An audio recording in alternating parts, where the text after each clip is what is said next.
right. What's up, you dirtbags? Happy New Year. If you are listening to this episode, it is 2026. This episode has just launched January 1st, 2026. We are so excited to bring you our New Year's Day special. We knew we had to kick it off for you guys in a big way for a big year.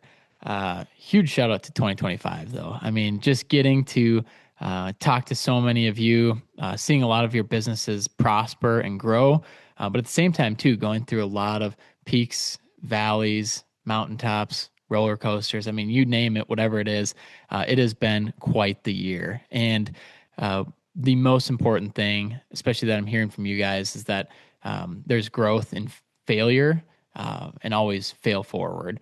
So huge shout out to you guys that are continuously listening to this podcast, reading books, trying to better yourself, trying to become the best person that you can be and to grow your business. I mean, what an opportunity wherever you're at listening to this episode, whether it's in the US, Canada, Australia, New Zealand, the UK.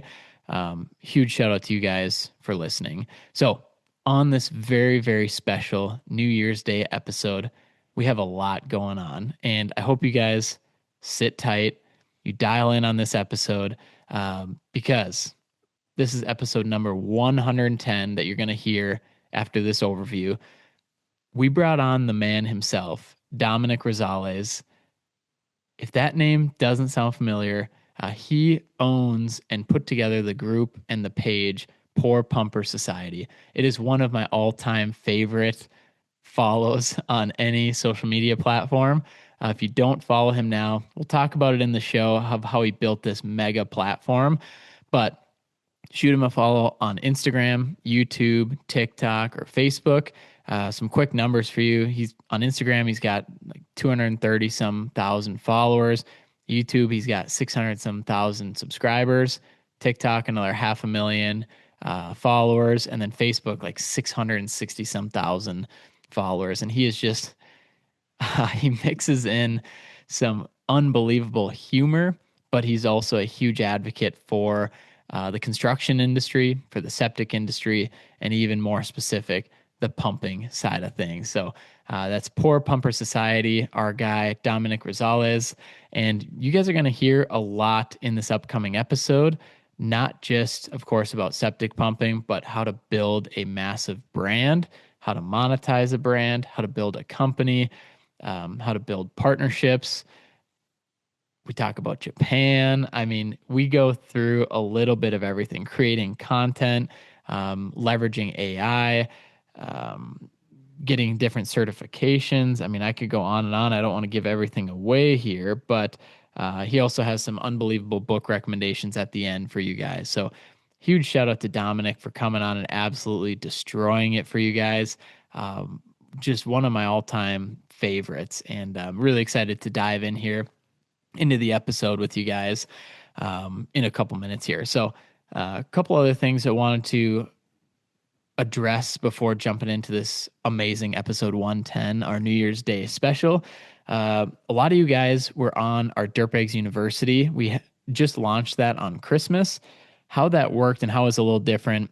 So we actually, for those that have been to Dirtbags University, that is our webinar series. So that's where we really go on and we dive deeper into education in the construction industry. Historically, for the last few years, that is a closed off webinar. You'd pay $20 to get your seat, you'd jump on Zoom, and then we'd all be in there, and we wouldn't record it and wouldn't post it as a podcast. This time we wanted to have it available for all of you guys. So we made it a free webinar. We recorded it on December 17th. And so we had everyone in the webinar, but we recorded it as a podcast. We did that on building your 2026 marketing game plan. As a lot of you listening know, I own a company called Phaser Marketing. We do digital marketing for excavation, septic, and landscaping companies specifically. That is it. We have over 100 clients in the industry. We are very blessed to be so niche down and to get to work with some of the best in the industry.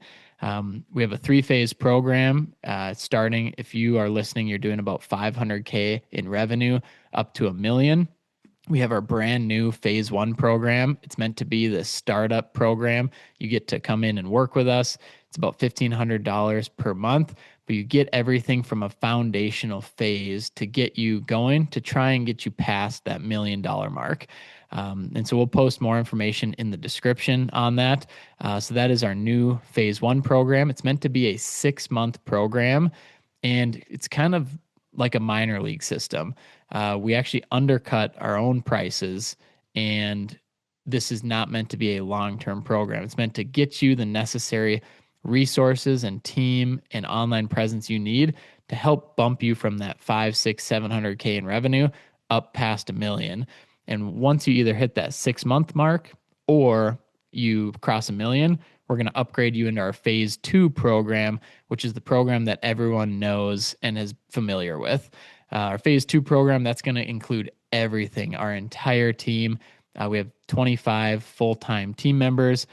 We take care of your website, your SEO, so you can get found on Google, making sure you're getting found on these different AI models, your pay-per-click ads, your meta ads, so Facebook, Instagram. We have a full graphic design team at no extra cost, and just our entire roadmap to help your company continue to grow and scale, not only your revenue and your leads, but also your team as you begin to hire. A big piece of that too is building out your careers page and your applicant tracking system, which we now have through our own CRM, DirtDev. So in phase one, you'll get a taste of it with DirtDev Lite. That is free for you to use if you're in our phase one program. And in phase two, we upgrade you to DirtDev Pro. That is also included for all of our paying clients. As you guys know, we are a long-term marketing partner for the industry, and we want to work with you guys. So as we talked about before, we do have a new phone number for our business. It is 775-DIRTBAG. And for those who don't know, that is 775-347-8224. But if you're on your phone and you need a little jingle, you need something to remind yourself what our phone number is, 775-DIRTBAG. You can shoot us a text. You can give us a call. That goes right to our guy, Joe Casey, who we saw on Dirtbags University. Joe is our business development manager. He does all of our sales. He's an equipment operator, and he helps me a ton with the podcast. So shoot Joe a text. Let him know you heard us on the show. And if you tell him you heard him on the Dirtbags podcast, tell him that Luke said he would give them $1,000 off the startup fee, and he has to abide by that. So if you tell him, hey, Joe, this is blah, blah, blah from Shares Landscaping. I heard Luke on the podcast. He said you'd give me $1,000 off a startup fee. Boom. He will acknowledge that. He'll jump on a strategy session with you to make sure you're a good fit. And then he will give you that money off and get you started. So huge shout out to our team at Phaser for really keeping everything going. A huge shout out to all of our clients that trust us to handle all their marketing and also that listen to the show. And massive shout out to all of you listening. I have some really cool metrics that I want to go through with you before we dive into our New Year's Day special. It's that time of year where everyone gets their Spotify Wrapped. And so everyone gets to see, what songs you listen to, what your age was, all that fun stuff. But as a podcast, you also get your own Spotify Wrapped as the Dirtbags podcast. So a couple metrics I wanted to share with you guys that I thought were really cool, and just make sure I thank you guys again for just allowing us to go on this journey for the industry. It is really an honor to get to do this. Huge shout out, of course, to our amazing sponsors, Sludgehammer, Elgin, and Charlie Huff, the insurance legend, and Phaser Marketing. So without those sponsors, we couldn't have this podcast, and we want to make sure that we provide, it might not be top tier content, but at least entertaining, inspiring, or informative content for you guys listening. So a couple cool metrics that Spotify came out with for us. So just on Spotify, which is about half of our listeners, it's typically Spotify, and Apple Podcasts is about 50-50. So just on Spotify in 2025, we had about 1.1 thousand new listeners last year, and that's up about 358% year over year. Our followers on Spotify is up 30%. And if you're listening right now, if you don't mind hitting the follow button, it'll help us for 2026 and continue to grow, because the more follows and when you ring the bell for the notifications, that helps bump our show up the algorithm. So a couple other fun notes here. Just on Spotify, we had 655,000 minutes listened, which equates to 10.9 thousand hours, which equates to 455 days, 65 weeks, 14 months, or just over a full year of listens, of time listened to our podcast just this last year, just on Spotify. Really, really cool to hear that. The number one episode that was listened to in 2025. So this isn't all time, because all time is Taylor White's episode. I think he's almost over 4,000 downloads right now. But the number of plays on Spotify alone, I Love Chaos, the man himself, Dane Cotton with DC Excavation, I had 1.2 thousand plays just in 2025, just on Spotify. So awesome. I mean, you guys really loved that episode. It got a lot of feedback on that one, and Dane's got a great platform as well. That was one too where some of our shorts and our TikToks went off, and you get the keyboard warriors coming out. So I think those helped as well. A couple other really cool stats here. The Dirtbags podcast was listened to in 25 countries in 2025. What an unbelievable opportunity for us to get to share the industry, share these stories. Thank you to all of our guests that come on and are vulnerable and are also educational and share, just their experience and share their knowledge, because it is reaching people in 25 countries. And this is just a podcast that was started by Luke Payne and myself in 2022. And we just feel forever grateful that we get to do this. Shout out to Luke, by the way. And ranked by country, we have our top 5 countries where the Dirtbags podcast is listened to. Coming in at number 5, we have New Zealand. Shout out to all the people in New Zealand listening to the Dirtbags podcast. Number 4, we have United Kingdom. Number 3, this is now where we get to the podium. Number 3, the bronze medal. Australia is our 3rd most listened to country. Number 2, shout out to the Canadians. And number 1, the United States. We are in all 50 states as well, which is just amazing and really, really cool to see where the podcast is spreading to. Another cool stat, 40% of fans binged 2+ episodes in a day. So that was an interesting one too, because our podcasts are a bit longer, hour and a half, sometimes 2 hours. Movie length podcasts. And so to hear that 40% of people have binged 2+ episodes in a day is really awesome. I know a lot of you guys let me know you're listening in the truck, or while you're operating, or just like while you're working. So it's really cool to hear that it's not just the one episode, it's multiple. And as I've talked about before, we do have some additional opportunities and shows coming out in the new year. Super excited to roll those out for you guys, so we continue pumping out some of this content for you.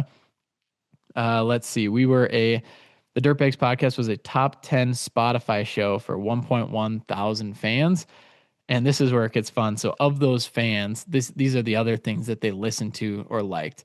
When it came to books, their top books were Codename, Undeniable, Build a Business You Love, and Meat Eaters, American History. So those are the top 4 books that all you guys are listening to. The top 5 artists. Number 1, probably not surprised, but Morgan Wallen. Number 2, Zach Bryan. Number 3, Big X The Plug. Number 4, Treaty Oak Revival. And number 5, I did not see this one coming.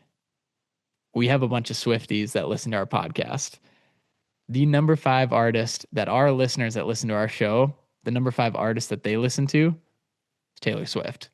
So huge shout out to anyone that listens to our show that also is a Swiftie. I am not, but respect to you. Other podcasts that you guys listen to, number 1 came in at the Joe Rogan Experience. Great podcast, of course. Number 2, the Sean Ryan Show. Just got turned on to him. Unbelievable podcast. Number 3, of course, Real AF with Andy Frisella. Number 4, shout out to the Snow Jobs podcast. No surprise there, but a lot of back and forth with people listen to Snow Jobs, people listen to Dirt Bags.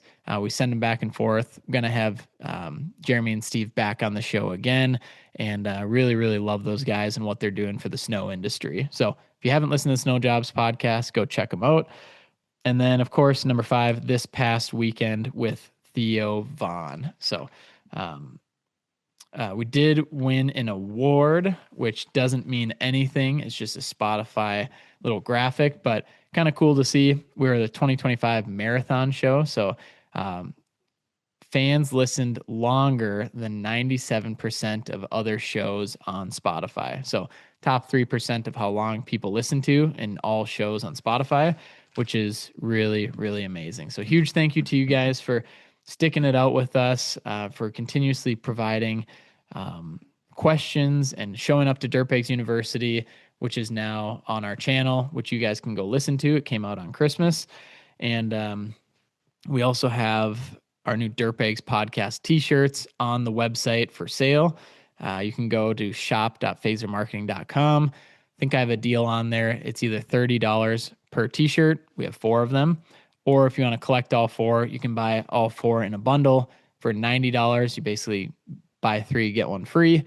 We have our Dirtbags University one, Dirtbags Racing Club, and then 2 Dirtbags podcast t-shirts. So jump on to shop.phasermarketing.com to collect them all, grab those shirts. I'll be in the mailroom sending them out. Make sure I hook you guys up with some air fresheners and a bunch of other things if you buy some t-shirts. So I was talking for a long time there, but I think those updates were awesome. I think they were needed to say. I've been wanting to share with you guys some of those Spotify analytics.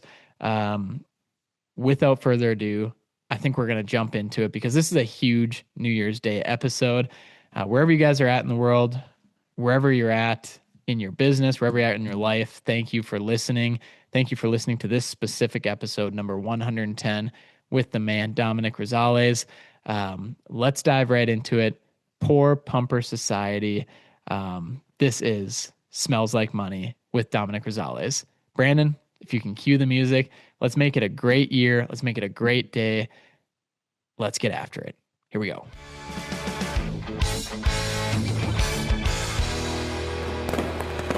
All right. What's up, you dirtbags? This is a massive day. Not only is it January 1st, 2026, Happy New Year to all of you listening. It is a massive year coming up. Hope you guys are coming into the new year with some momentum, ready to absolutely crush our goals, whether that be personal, professional, with your family, whatever that looks like.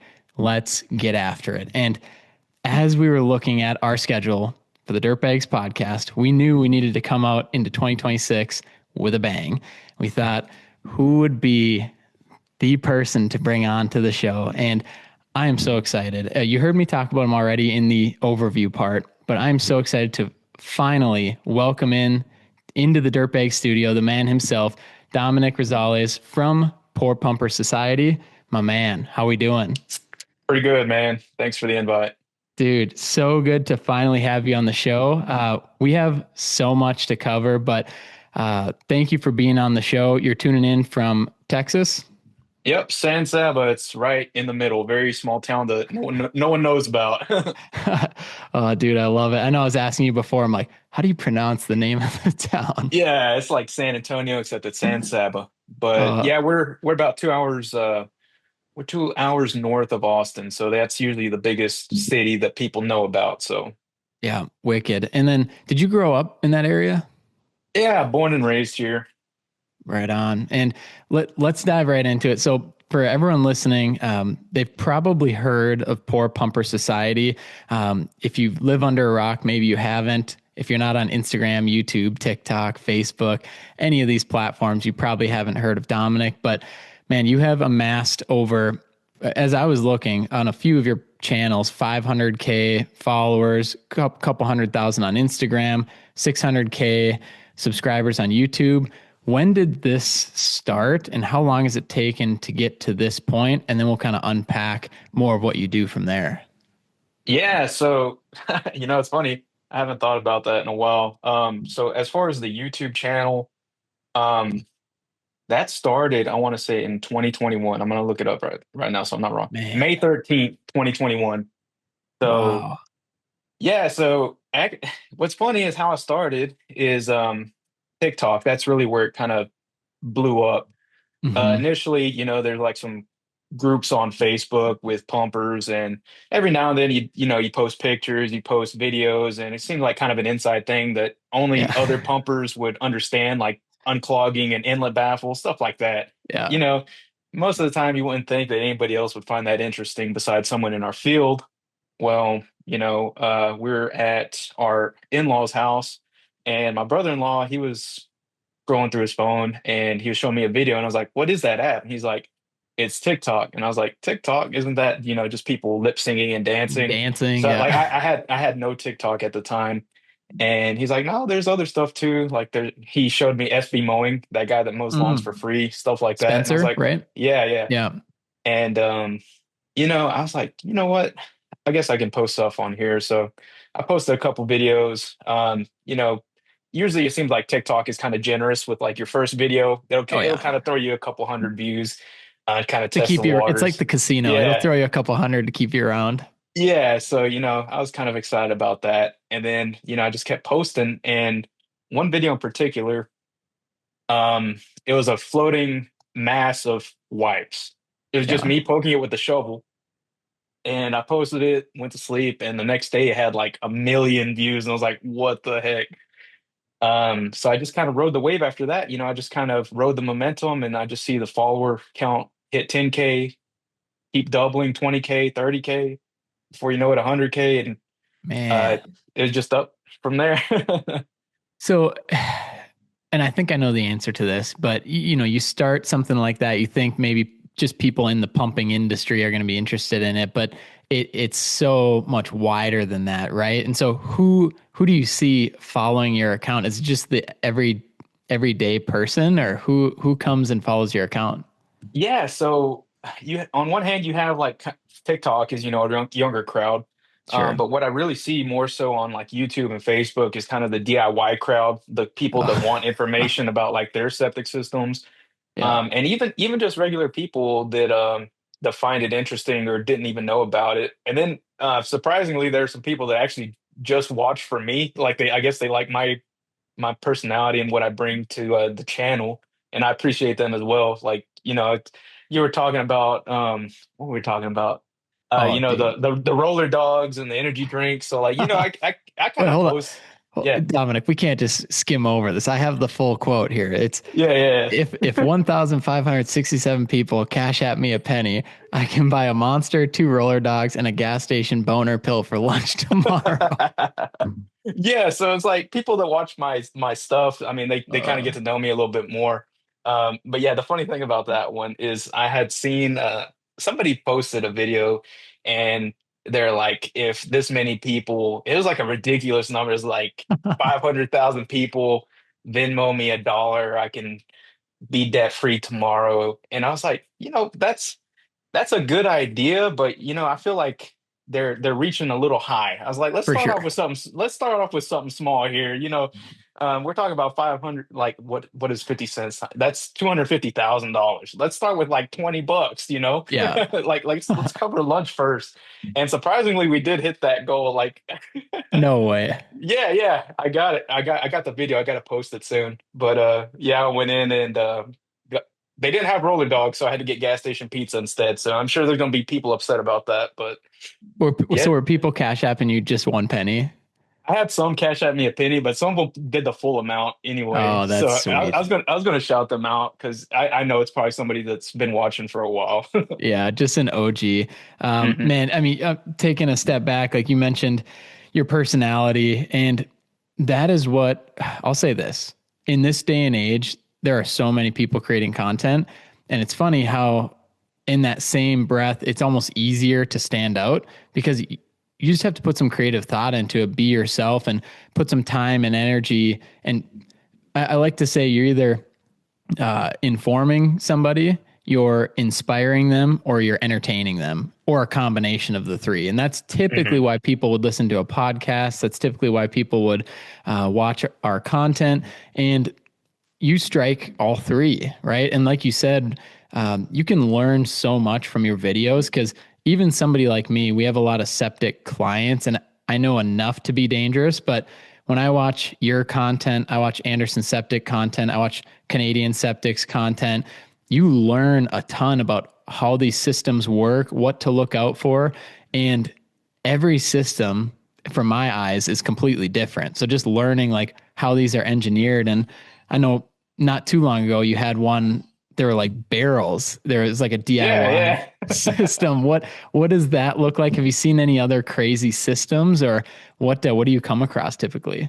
Yeah, so the infamous 55-gallon blue drums on the ground, we see that a lot at deer camps.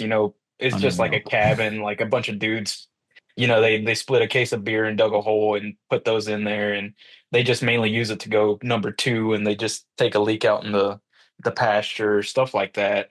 But you do come across the occasional one where it was kind of um, somebody bought the property and they're expecting it to be all nice, everything's been renovated, and then they start backing up and we go out and locate the septic tank and that's their septic tank on a Oh my gosh. nice, I mean, like we're talking they probably spent at least like 500 to 600 grand on this house, and come to find out their septic system is two blue barrels in the ground. So they're not That's too happy unreal. about that. Yeah.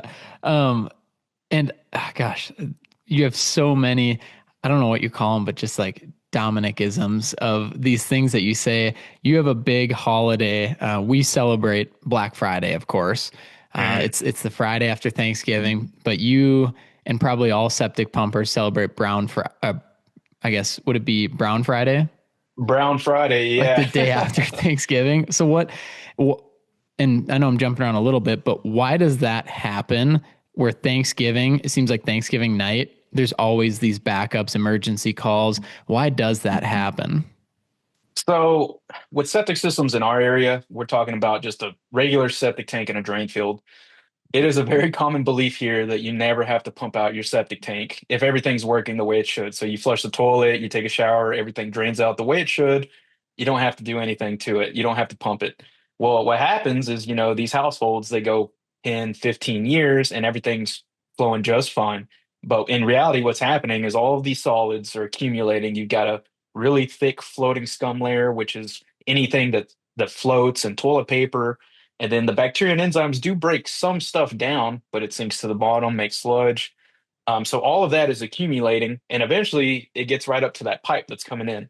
So Hmm. everything's been working fine up until the holiday season when you get, you know, 10 plus extra people in your house now. Some of them are from the city where they're used to flushing whatever down the toilet, and they inevitably clog the pipe or the septic system fails because it's getting a hydraulic overload from all the Hmm. water being pushed into it. I mean, it's really common. We see it a lot because some of these systems are from the 70s and Yeah. they didn't really size them appropriately to this many people. So, I mean, we're talking about like just one clay drain field line out in the pasture, and it's going to fail if enough water is pushed through it at one time. Do you see, gosh, this industry to me is so fascinating. And that's why we work in this industry and really help our clients, of course, come to life online. But you get to dive in and learn more about the industry. And what do you see the septic industry from a competitive light? I mean, do you see it as a great industry to be in terms of like the business side of it because it is a needed service, or do you see it as very competitive because there's people undercutting your costs? Like, what is your take on the industry from a business perspective? So I will say we're in a pretty rural area, so Hmm. there's a handful of other companies in the area. And honestly, I feel like there's enough to go around at the Yeah. moment where it's like nobody's really stepping on each other's toes, and Hmm. everybody's kind of overlapping just because I mean everybody's town is so small. I mean the population of my town is like 3,000. The town next to us is like 300. Oh So my it's like gosh. there's not a lot of people. So everybody's kind of spread out instead of like a town usually work like counties. Hmm. So it's really spread out. And honestly, I will say is like if you're wanting to start or get into it, just building reputation and rapport with Hmm. customers, word of mouth, social media, things like that really help. But yeah, I will say just find a way to stand out from your business compared to the others, and everything will work out. I mean, one thing we really take pride in is being able to locate septic tanks. Mm. There's some companies they don't buy sewer cameras, they don't buy locators, and most of the time the county doesn't have a record of the system on file. So they just go out and just start digging up the yard, just kind of based off where they think it could be. And I'm like, man, I mean, it's just so to me, it's like it's so easy. Just camera, run it. It shows you at least where the pipe is going to. But whenever somebody needs to find a system, they already know to call us because we have everything, Yeah. and it opens the door. 100%. And I know you guys are big on educating your customer, right? And how do you go about that with educating your customer? I mean, is there anything specific that you do of like magnets or email blast, like when it's about that time to pump, or how do you educate your customer on what to do and when to do it? Because I know most people, like you mentioned, a lot of times don't know where their septic tank is, don't know if they have a septic tank, have never had it pumped, don't know if they're on the sewer line, the city sewer, or a tank. So how do you educate them, and especially as you have them as a customer, that ongoing education? Yeah, so usually when we show up for the first time, they're experiencing a problem. So they're out and they're asking us questions, and I want the best for our customers. Like I don't care to go out there and pump it out every year if it's just water, you know what I mean? But if I Hmm. if I show up and I open up the lid and I see, like feminine products, I see a lot of wipes, a lot of buildup. Really what we're seeing on some of these advanced treatment units, these aerobic systems, the Hmm. first compartment is so small, and these are big homes with a lot of people in it. So it gets packed with toilet paper, flushable wipes, feminine products. And I tell these homeowners, I'm like, look, I mean, you're going to have to get this pumped out realistically every year, or it's going to clog up every Hmm. year. If you want to go longer between pump outs, like, I mean, a lot of people don't want to hear it, but I say, switch to a bidet. Don't put wipes down the toilet. Like, really limit the amount of things going into the septic tank that aren't coming out of you. And people don't want to hear that. They're like, I want to flush my wipes. I want to do this. I'm like, I will gladly come and make more money, Yeah, but I'm trying to help you out here. And man, I that, love that. yeah, in my opinion, I'm like, you can either take my advice or I'll show up and make more money. But at at the end of the day, I'm always trying to help the customer and potentially help them save money, but I'm not going to deny money either. You know what I'm saying? Yeah, and you two things on that. One, which we'll talk about this later in the show. You mentioned the bidet. I know you've been to Japan. Bidets are awesome. But number two, so when it comes to like, do you get people that say, "Yep, we understand we're flushing too much. There's we're flushing flushable wipes that shouldn't be flushed. We're doing all these things, but we're okay with having you come out every year." Like, do you have some of those clients and they're okay with paying a We little do. more? We do, and they appreciate that we at least tried to warn them, but they're Mm. like, they're set in their ways and they're like, we're gonna do it. And I was like, okay, that's fine. But Yeah. I try to help people, but at the same time, it's like I'm not gonna control you and tell you what you can and can't flush. 100%. And I was listening to one of the podcasts you did. I think it was on the Brunt podcast a while back, but you actually talked about, so obviously a lot of your content is around the flushable wipes and how when you turn it around and you see, yeah, it's flushable if you flush one at a time, Hmm. if you're regularly inspecting it, if you pump it every year. It's like these ridiculous guidelines.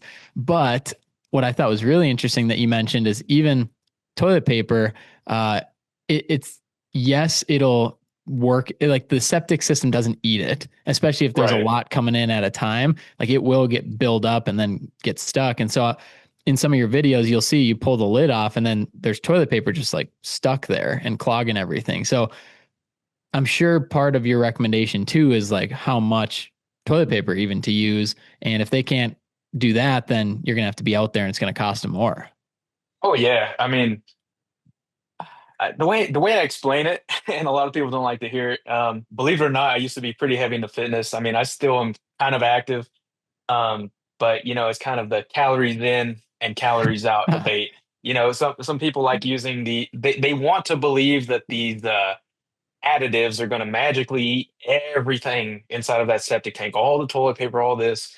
And I mean, you see my videos when I open it up, I can stick a shovel, it stays, and they're like, "We've been using this. It says it's supposed to eat everything." I'm like, "Does it look like it to you?" Yeah, But right. yeah, but the way I explain it is, the more things you add to your septic tank that don't come out of you, the harder it is for that natural ecosystem in the tank to function. If you're adding a Mm. lot of toilet paper, I mean, even if it says septic safe, it's septic safe in moderation still, everything in moderation. But if you're flushing a roll at a time, it's inevitable. It's going to build up so fast that the things inside of the septic tank cannot break it down fast enough and it's going to clog. And I tell this to people. Um, and I show them. I mean, if you want any, there's no way you can explain it to somebody without showing them. But Hmm. they start seeing my videos. They see the price when I'm done, and then that kind of opens up their eyes a little bit. Like maybe I should start changing my habits. Yeah. Well, and that's the interesting thing about, and that's probably what we'll transition to here now is, your business is very interesting because the education side, but also your platform of, educating people of what happens and like even the content I've seen you put out. So you're getting these, millions of impressions a year of people that don't know what's going on that see your content. Do you have a lot of local people that see your content, or is it mainly outside of your hometown of people watching your content? So initially it started with people outside, but Hmm. now it has started to get closer and closer. And the funny thing is people don't recognize it's me. Like maybe they haven't seen where I'm doing a speaking video with my face. Maybe they just see, me out in the field. But the one thing that draws them all in is that when I bring out the crust buster, they're like, "Oh yeah, I watched some guy on YouTube. He uses that." And I was like, "Yeah, it's probably me." They're That's like, "What? No me. way." Yeah, dude. Every time you're just, and we'll pop in a video here, Brandon, if you can do that. But you got the crust buster. You're just mixing it up and smells like money, making a poop Yeah. smoothie. Uh-huh. How long have you been using crust buster? And when you use it, do you think of the Ghostbusters theme song in your head? Yeah, so I think we got our first one in 2021 as Hmm. well. I'd been telling my dad, like, man, we've been running into such thick tanks so often, it'd be a good idea. But, the price point at the time, a few years back is like, dang, it's kind of expensive. Like how much? Shoot, I wouldn't know. I think if you get the full kit, it's like 2,100 or Oh yeah. 2,200 around that. But that's like the mount for the truck and everything like Hmm. that. So yeah, at the time it was like, dang, that's pretty expensive. But at the same time, we're looking back a few years ago and we're kind of hesitant to get sewer camera and locator. But as soon as we got them, we're like, damn, what? Like we should have got Yeah. this from the get-go. So, it's I tell people like I meet a bunch of people, especially like I just went to class. I told you I'm furthering my licenses and everything. So there's some people there that watch my videos and they're asking me things, and I told them like, man, like I had to learn things the hard way. Like I Hmm. didn't have a YouTube video to watch. I didn't have anything. So I mean, I learned through trial and error. My dad learned through trial and error. So I mean, to learn from our mistakes, and just I'm trying to do things that are easier for me, like my day-to-day job. So the Crustbuster camera. At this point, like I would hate to not have one on the truck. Yeah. It would make Well, things so much harder. and also too, and this is where my brain goes. Yeah, you take that amount of money and it's for the business, right? So there's some Hmm. tax implications there and it's to help you do your job better. And then once you are using a tool like that and then you look back like I don't know how we did it before this. And then all of a sudden it speeds up your time on site. You're doing more sites and then you pay the thing off in a couple months. I mean, it's like Oh, not even a couple for sites. sure. Yeah, and then the word of mouth is like they're like, "Oh my God, like the last guy left this much sludge in there, like he couldn't pump the whole thing out." I was like, "No, I'm getting to the concrete. Like you're gonna see the Yeah. concrete or the plastic floor like." And yeah, sometimes I post these videos and when I show up to the job, I'm not in a rush. Like I talk to the customer, I'm trying to do a very thorough job. I'm trying to make sure I keep everything neat. Um, but sometimes people will see my videos and be like, man, it must take you forever, like pulling out the crust buster and doing all that, filming, like probably be on to the next one. I'm like, Bet. So I got my timestamps on everything. So I actually pumped out a tank the other day, and I posted a video without the time first. And I was like, guess how long it took me to pump this out? And people were saying like, oh, like an hour, 45 minutes, Yeah. this and that. And then I had my timestamps, and it was like 16 minutes. Dang. And like that's just me. Like I'm not rushing. Like I'm never in a rush because one, I Hmm. want to make sure I'm doing the best job I can, and I don't want the customer to see me like hauling ass trying to get out of there. Like, For sure. yeah, it's not a good look. So, I try and be as thorough as possible, and I'm not, taking my sweet time, but I'm Yeah. not rushing either. Yeah. So I got one for you here. And you mentioned, learning from you and your dad, your guys' mistakes, trying to put these YouTube videos out so other people can learn. And we have a lot of listeners of this show that are want to be entrepreneurs and are going to start a business. So if you could give me like maybe three things that you would change if you went back, and these could be anything within business or things you would buy sooner, things you would not do, anything like that. Just if you could give three things for somebody listening that is going to get into the septic or excavation field, what would you recommend to them? So for the pumping side, my dad started off with a 600-gallon slide-in tank, which Wow. most people use for portable toilets. But Yeah. my dad kind of went all in. He left his job, and that's what he started with. And there were Car some, washes, right? Started with? yeah, he started with car washes. So before that tank, he was actually renting a tow behind vacuum trailer. So what he would do is he worked at Kohler's. He'd wake up at like 4 in the morning, drive an hour to work, towing that vacuum trailer, work all day, making toilets, and then he'd leave and pump out a tank on his way home. So Wow. that's how he started, yeah. And then yeah, it's just been progressive since there. And I know the circumstances kind of uh, forced his hand a little bit on like the size of tank, but I would tell Hmm. anyone, starting out, like go for the biggest, as big as you can at the time. I kind of want to tread that lightly because I know there's Yep. some people that are like, if you don't get the biggest thing possible, like don't even do it. Like I don't want to discourage anyone either because if my dad was discouraged, we wouldn't be here right now. Hmm. So it's been progressively up since then. But I would say start with a bigger tank, and something that fits your area. I mean, here we have really windy roads, really narrow driveways on some of them. So like our size tank is like a 2,500-gallon tank. Okay. It's still kind of small compared to like these bigger 4,000-gallon tanks, but Hmm. it's perfect for us and what we're doing. Um, Another thing I will say is, kind of watch, um,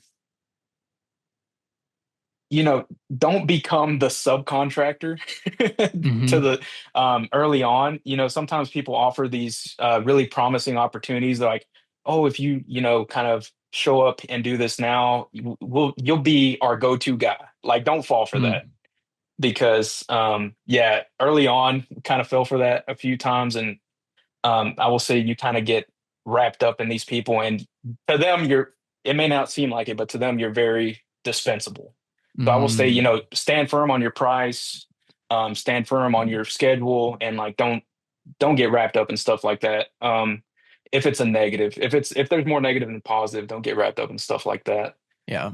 Um, and yeah, as on the pumping side, I would say sewer camera. I mean, the sewer Yeah. camera helps us find tanks. It's so professional when we show up. The county doesn't have a record of it. The customer has no idea where it's at, and we just run that sewer camera and pinpoint exactly where it's at, and they're so happy. Mm. We're not tearing up their yard. We find exactly where the tank's at, and it drives business. Hmm. If we just went out there and we just tore up the customer's yard, found the tank, maybe we wouldn't have found that they have scheduled 20 pipe leading to the tank and it's crushed. That's why they're backing Hmm. up. Like some of these things you can't see without the camera, and it boosts sales. I mean, it boosts repairs. It's one of my I would say like one of the best investments we've made, sewer cameras. Yeah. So for somebody that doesn't do this on a daily basis, me and probably a lot of people listening, when you come to somebody's house and yeah, they don't have the plans, they don't know where the tank is, do you always run the camera or do you probe or is it both? Or how does that process work? Yeah, so in Texas, the tanks are pretty shallow, at least in our area. Like Mm, we're talking like maybe 6 inches to 18 inches deep. wow. So what actually happens is the grass has a hard time growing above that tank because it's so Hmm. shallow. There's not enough water retention in the soil to let the grass grow. So a lot of times we'll show up and you just see a nice rectangle or oval spot of dead grass. Yeah. So I'll hit that with the probe if I see it. But there are times where the septic tank is in very strange places and there's a lot of rock. So, I mean, we'll go out there and we'll kind of walk the site and see if there's Hmm. any indicators of where it could be. If we don't see that immediately, then we'll run the camera. Gotcha. And then I think perfect timing. TNT tools, they have been kind of working with you since the beginning. Are those the probes that you use? Yeah, so they are the probe we use. It's a Mighty probe, and Hmm. yeah, they've been with me since the beginning. They've been great. Yeah, they've really stuck around since the beginning. Like I guess, Alex, he's the guy I've been working with. Him and his family, they saw something in it from a very early time, and That's awesome. I will say they've been great to work with, and I'm really appreciative of them. So what we actually do with them is every Monday, it's Money Shot Monday on Port Pumper Society's page. The There's an best. unclog. There's an unclog of the inlet baffle, and most of the time, you just grab a pointy thing to unclog the septic tank, and that just happens to be my soil probe because I used it to dig up the tank to find and dig up the tank anyway. So that started, and every Monday somebody will send in a video. I'll share it to the page, and at the end of the month, they get a Mighty Probe sent to them from TNT Tools. Okay. So, and you said every week you're doing the Money Shot Monday, and people can just send in the videos to Poor Pumper Society. Yeah, Poor Pumper Society at gmail.com. So send in your unclogs. I've got a long running list right now. So So good. sometimes people will message me. They're like, "Hey man, I sent you a good one." I'm like, "Bro, like I've It's got a list going right now." We got a backlog. They're Yeah. so good. And I think that's people like me. And I mean, you just watch these videos, you can't look away. You can't scroll off of it. Oh And I yeah. think too, when we talk about Instagram Reels and YouTube Shorts and even Facebook probably to a degree and TikTok, the algorithm, it when people stop and they watch a video and it is an unclog like that and they're just waiting. I mean, that's generating what they want to see in the algorithm of people stopping and waiting and holding their attention. So do you uh, my question would be is do you think is there a certain style of content that does better on your page? Is it like the unclogs? Is it the educational stuff? What do you think performs well to the social media algorithms? Or is it different? It, I will say I'm pretty consistent on what I post. There will be times where, um, I'll post like a meme or something, like, just kind of like a green screen overlay of something that I run into a lot. Sometimes those do really well just because they're so short and it gets people Yeah. talking. Um, Really, I kind of found my rhythm with doing kind of like the beginning to end, and me Hmm. narrating. Like I hate hearing my voice on videos. Like I absolutely do not like listening to myself speak, but people enjoy it. So it's like I guess my commentary on finding the septic tank, opening it up, like if it I call it stuff like the forbidden brownie, things like that inside. But people really love that. And even the like when I go real loud, Smells like like money. yeah, I mean, sometimes I'll switch it up a bit, and people are like, "Why didn't you do this?" Or like, I said it at the wrong time." Like they know the rhythm already, so it's like it's already ingrained with people that watch the page, like the rhythm of my videos. But every now and then I'll throw in something different, kind of more educational, Hmm. or something just straight up funny, kind of like the roller dogs and stuff like that. And if I notice something is like responding well, I will kind of Yep. think, I'll kind of go back and think about it. You're like, like maybe I should lean a little bit more into these. But other than that, I try and keep everything kind of on the same with the same rhythm. But I do understand that, sometimes people see the same thing over and over and over again, Hmm. and that you do need to switch it up again. So, I try and mix it up and not just stay absolutely the same the whole way through. So, um, Yeah. keep people invested and interested. And I do listen to feedback on the page and what people want to see, and even questions. Sometimes a good form of content, I will say, is instead of replying, typing out a comment to people, like make a video on it. Mhm. All right, you dirtbags, we got to thank Elgin. I mean, what an incredible sponsor of the Dirtbags podcast. As you know, for over 4 decades, Elgin has been leading the charge in innovative, reliable, and engineer friendly septic solutions. One of my favorite things about Elgin and their whole team, as you heard on our 4th of July episode with Drew Nicolai, they are big, big supporters of our veterans and bringing those veterans into civilian life after they've been deployed. Thank you, Elgin, for all that you do for the Dirtbags podcast, for all that you do for the wastewater industry, and of course, for all that you do for the veterans of this country. Next on our list. And please reach out to Elgin, elgin.com, and of course, at Elgin Corporation on Instagram. Let them know you heard them on the Dirtbags podcast. They really, really appreciate it, and we do as well. We got to thank the man, Charlie Huff. Shoot him a text if you need somebody you trust to grow your business and be there for your insurance needs in construction specifically. 435 764 4833 is his number. Text him or call him. He's the absolute man. He does Phasers insurance. He does half of our clients, all of their insurance. And a lot of you guys listening have reached out. And I know a lot of you have had amazing things to say about him. He's an absolute dog, and he is the man when it comes to construction insurance. That is Charlie Huff, 435 764 4833. Give him a shout. You guys probably didn't see my hat because it is camouflage.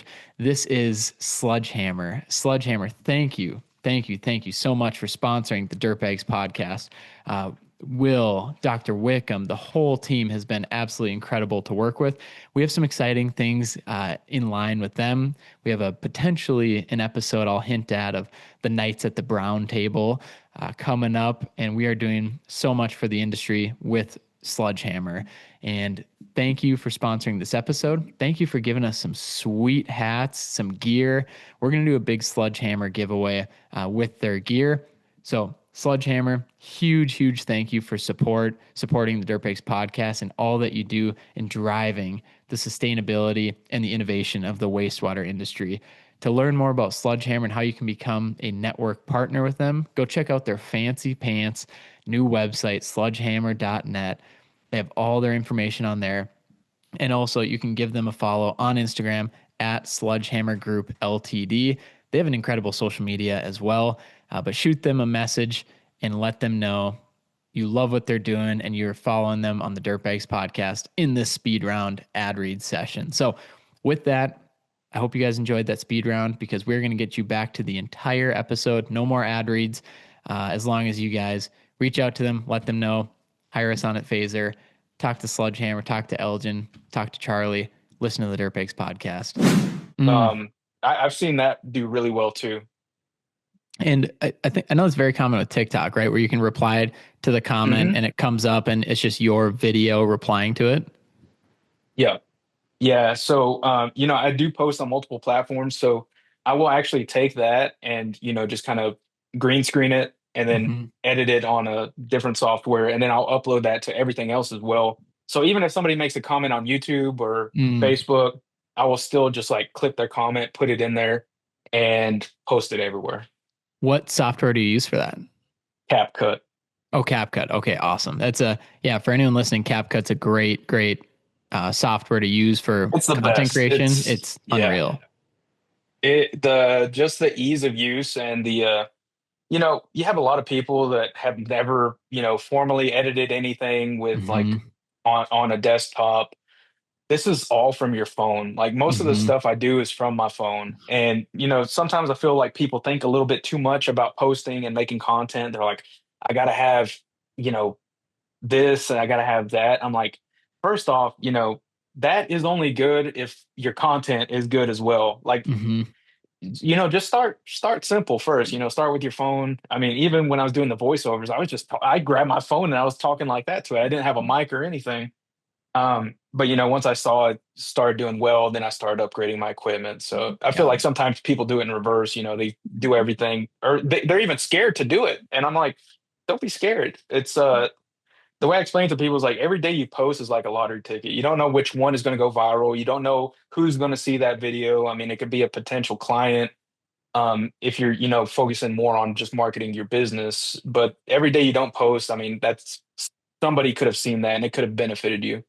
Yeah, man, that's just the classic overanalysis or paralysis from overanalysis of, you've Yeah. got the Rode mics, you've got the gimbal, you've got all the tech and all the equipment and the cameras, and then you look at the your social media and you haven't posted anything or you haven't shot anything or you haven't done Hmm. anything yet. And so, like you said, especially nowadays, I mean, just turn your phone around and just start shooting content, start throwing out ideas, just start. And what I love about especially social media nowadays is it has never been easier to attract attention. And it's just by being different and being yourself. And if people know that they're interacting with Dominic on the other side or myself on the other side of the Dirtbags page, it makes it even better. But if they can see that there's an agency managing Dominic's profile and it's like, you know what I mean? It gets a little messy there, but if they know that they're talking to you or talking to me and they're interacting with you, makes it a whole lot better. So just don't overthink it. I think when there, even with my strategy with our pages, I don't have a strategy. It's just, it's my venting place. It's my, I nerd out about anything that's on my mind there. Oh It's just yeah, yeah, good man. practice. I mean, and I know you'll be laying down at night, you'll have something come to your head, and that's the idea for tomorrow. I'm sure. Oh yeah, man. It's like, I mean, it's just like if it's all up here. It's Yeah. all your mind. And people come to me and they think I'm like this great shaman and I know exactly what's going to work. I'm like, bro, like I take a picture of me eating a roller dog and somehow it does well. I'm like, I don't know. Like, that's what I do every day. But, it's just people respond to it. I do catch on to trends. If I do see Yeah, something popping off, I'm like, okay, I'll maybe lean more into this. But I mean, sometimes it's just, me taking a risk, me just putting myself out there. And, some people are going to respond well to it. Some people are going to, leave nasty comments. But I'm like, I'm just it being me, dude. helps. It all Yeah, helps. it all helps Uh, at the end of the day. Dude, I so with your social media, and we do this sometimes. Like if we have a good video or a good post that's popping off and doing really well organically, we'll sometimes boost it and throw some extra dollars at it, even if we're not trying to sell anything. Do you do anything on the paid side with any of your posts that are popping off? I have not. On the personal business page, like I do run ads on that, like Hmm. juices. I do run ads on that. Um, as far as like my page, I don't know. I've seen it a lot more listed as an option, and I haven't tested it out yet. But now that you mention it, maybe I will see how it responds. It wouldn't hurt, I will say. I don't think it would hurt. But it would be something to look at. Yeah, I'd just be curious because and it's pretty easy with your type of content just to throw a few bucks at it and see what it does. And especially your content, it's applicable for anyone. And that's the interesting Hmm. thing about what you do is it's not like they're gonna call you to pump out their septic tank in your hometown, right? This is just a content creation play. And you've already got such a solid foundation and a base. I'd almost be curious like what cost, CPM you'd get from Facebook because your content is already so good. And usually that's what I tell people is if your content sucks organically, it's going to suck even worse on the paid ad side because you're just Yeah, yeah. dumping gasoline onto nothing. And with Hmm. with yours, it's the opposite. Like your content is on fire. It's doing so well. And sometimes you toss a little, even $50 a month onto a post that's doing well. It's like could sometimes break into new markets of people who haven't come across your content yet. Yeah, yeah, that's true. No, that would be something to look into. I have seen like, TikTok especially like Hmm. do this now and you get like a discount, but I haven't yet. But yeah, maybe yeah, you bring up a good point. So I need to look into that more. Yeah, I mean that's just credit to you of building it organically. So that's the best way you can do it. So, um, dude, so as you're, I wrote this question down earlier because I was almost curious because you do a lot. What would you say? What business are you in? I'm just a poor pumper trying to get by. That's what's on my that's the bio in my page. And That's Oh, how dude. that's how it started out. You know, I'd kind of just followed my dad's lead from the beginning. He's the one that started the company, so I've just been a pumper from the start. But as the social media and stuff started taking off, I've had people come up to me at some of these trade shows and they're like, man, because of your videos, I took the leap, or Mm-hmm. um, me and my family, we took the leap and we got into installs, or we got into septic pumping, we got into portable toilets. I've had so many people reach out to me, and it almost feels like I'm doing them a disservice by not trying to progress and not trying Mm. to be more than just a pumper. So. That's why, I mean, this year I've really been hammering in on my licenses, trying to get everything under my belt I can. And I actually did my first speaking event in North Carolina. I was so nervous. I've never done that before. I just feel like there's so much momentum going on that page that I Yeah. want to be the best possible me I can be. So I'm going to try and learn as much as I can, and just be, like somebody to look up to. Really, that's what I want. Because if like this many people are really resonating with the page and taking these Mm-hmm. huge leaps, like I want to be someone that they can say like, yeah, I did it because of him. Like I don't, I I just want to do the best I can. That's so cool. And you mentioned continuing your education. Is that in the installer side of things? The installer side. So initially I was just an installer one, which is a septic Mm-hmm. tank and drain field in Texas. I just got my installer two, which means I can put Mm. in advanced treatment units, aerobic systems. I just got my advanced maintenance provider license, which means I can maintain them. Um, and then I have to wait until next year to get my site evaluator.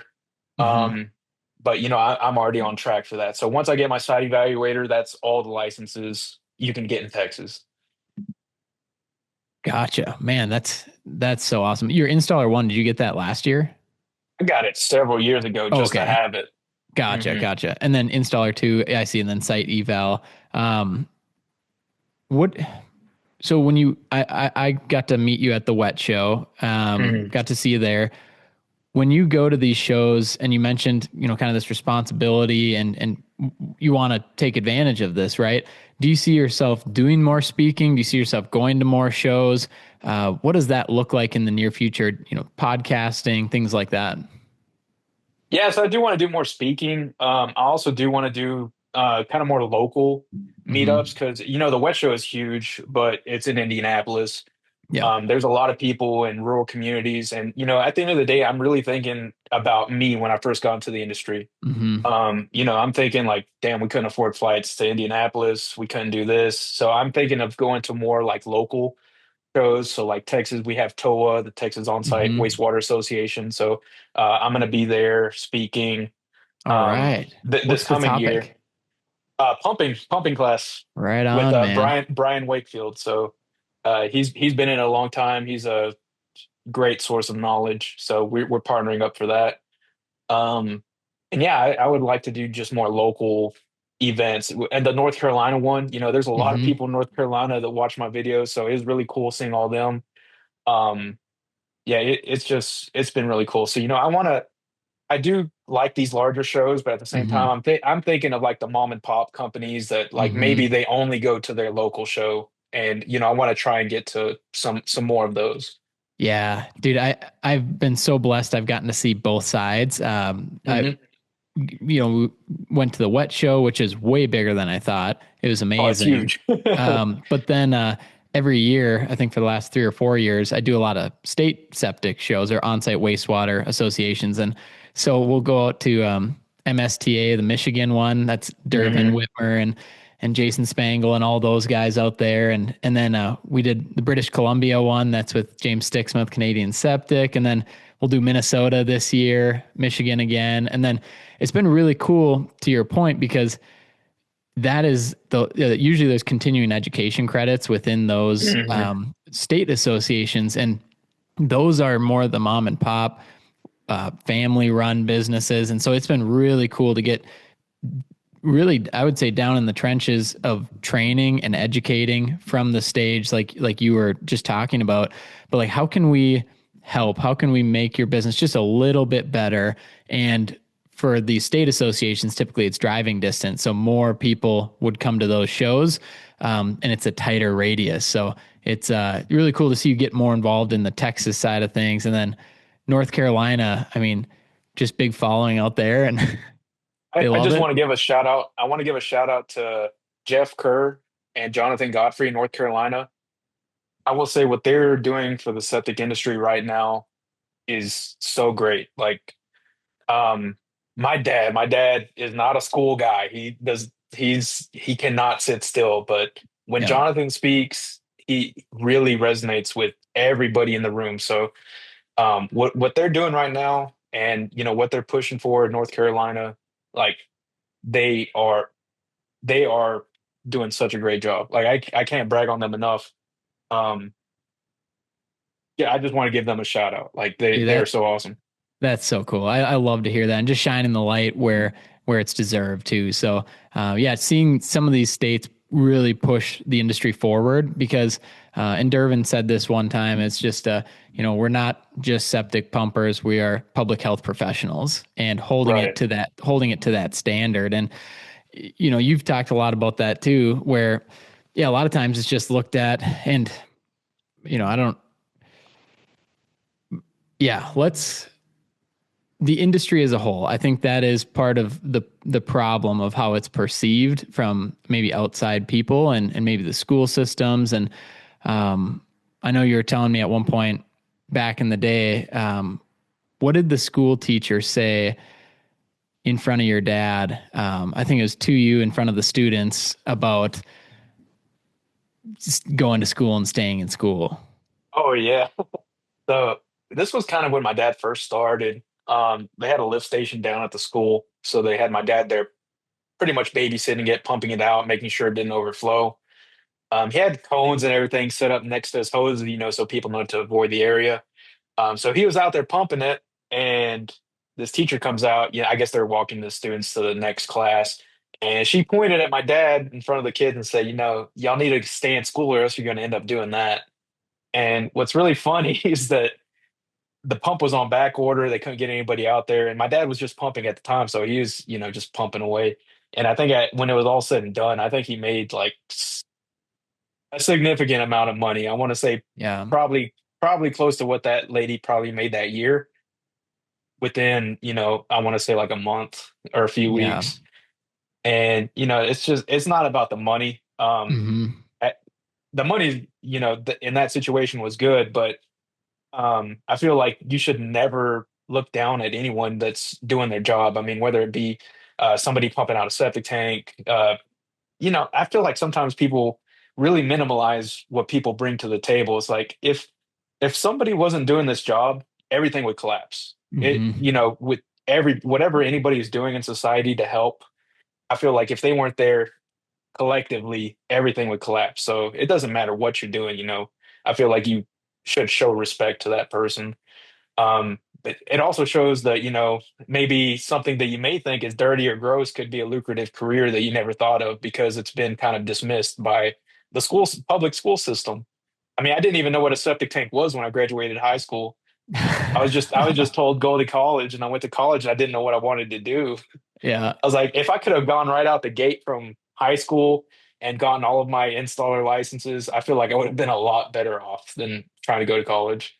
Man, that yeah, it's such a unique story. Unfortunately, it's very common and you hear Hmm. it a lot. And a lot of times it's unintentional, right? But it's unfortunately that's the day and age we were in and that's I feel like the day and age we're still in. And yes, we're bringing more light to the industry and that helps, but yeah, typically it's go to college and college nothing wrong with it, but there isn't like this backdoor option. It's a third option to go into the trades, or it's a third option if you can't get into college, then go into the trades. And I don't know why or how it's ever gotten to that point because you look at the trades, to your point, even from solely a financial perspective, it's like, well, that's a great career.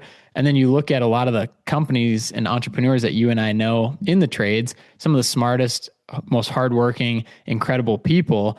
You're like, well, that's great leadership. And you're trying to find the gaps. And yes, the industry isn't perfect, but you also look around and no industry is. So it feels very weighted to one side. But do you see that changing in the years coming? Do you see this shift coming more towards the trades, especially from students graduating high school? I do see a shift. More so, I'm sure you've been seeing it. Think about if you go into your convenience store, you go into a fast food restaurant, you're seeing less people and you're seeing more kiosks. Hmm. Now I'm an introvert, so I kind of like the kiosk. I'm gonna be honest with Yeah, you, you don't have but to talk to anyone.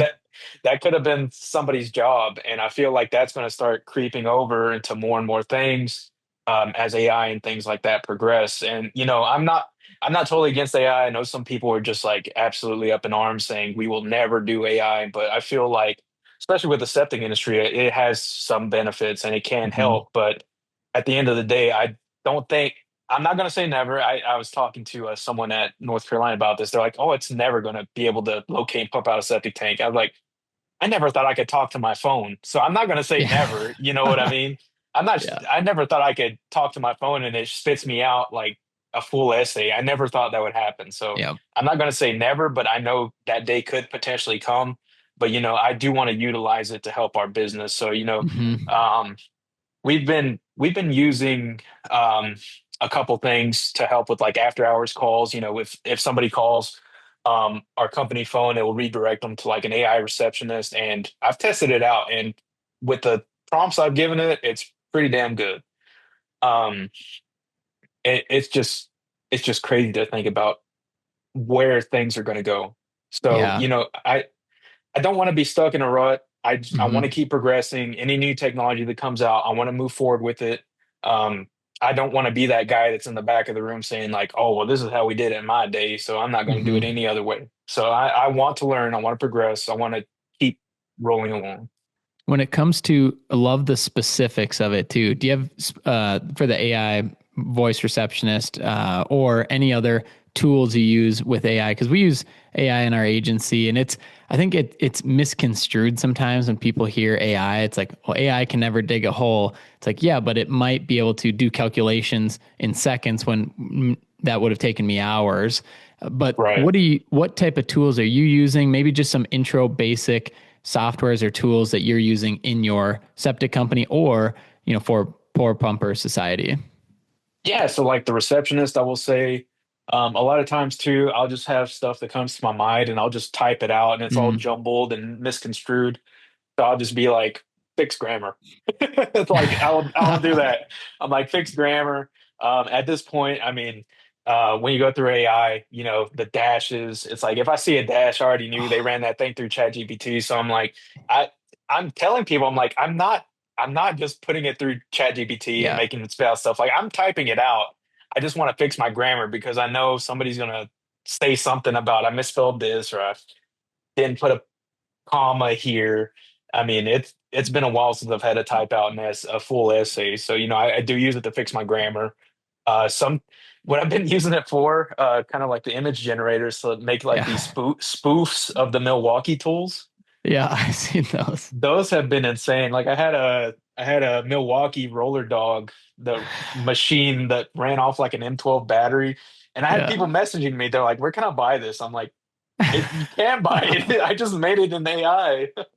Yeah, dude. I think I love that mindset towards, and with anyone too. I just tell them like, just start using it. Start with ChatGPT. Start seeing what you can do. I like it as a thought partner. I'm a business owner, and I sometimes get lost in my own head. So just bouncing ideas off of it. I love personally to throw in, for example, like our team. So we have 21 full time team members at Phaser. I'll throw in everyone's salary, their payroll taxes, like all their benefits, and my cost and revenue and everything like that. And so it's kind of nice to see, okay, what does the next year look like if we scale to this point? And it's very good. You can kind of tell it. Uh, you always have it interview you one question at a time. That's the best way to do it because then it'll ask you the question of, okay, what's your goal for next year? How many people do you currently have? What are you looking to offer? Certain things like that. But then, as you've seen, Dominic, it kind of fine tunes to your voice as well and can be that thought partner as you're bouncing ideas off of it, but also using it to manage your own business because we're all overloaded And what it's helped me with is taking some of that stress off my plate of just bottling everything up in my head.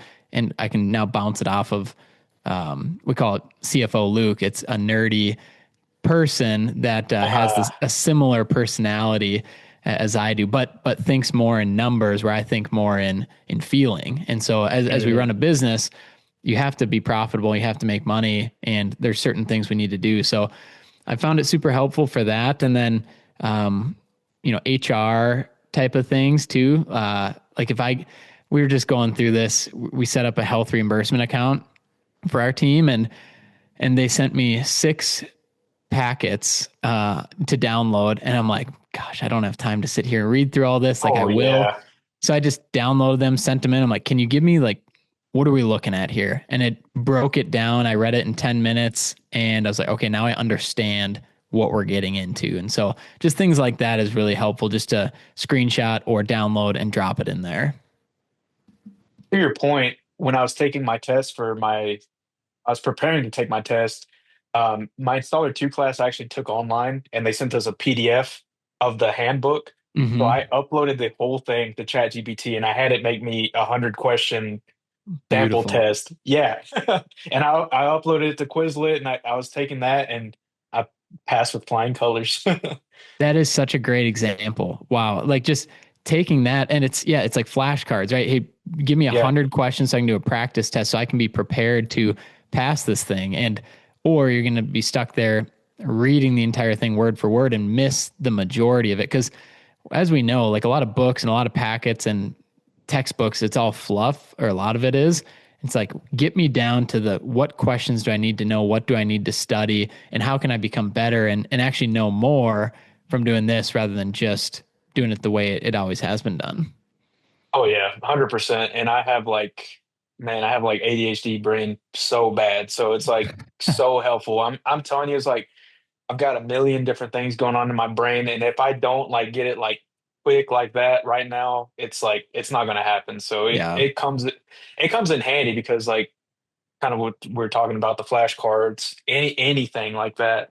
It's just like I feel like it's an accessory to me, and I Yeah. feel like that's the way what you're speaking on is the way it should be. Like it shouldn't completely be your voice, but it should Right. help you use your creativity, use your ideas, and just bounce back and forth, and then come to something in between. I feel like it's Yeah. really helpful in that aspect. Yeah, I know I brought this up, and towards the end of this podcast here, we'll get into a few of your book recommendations.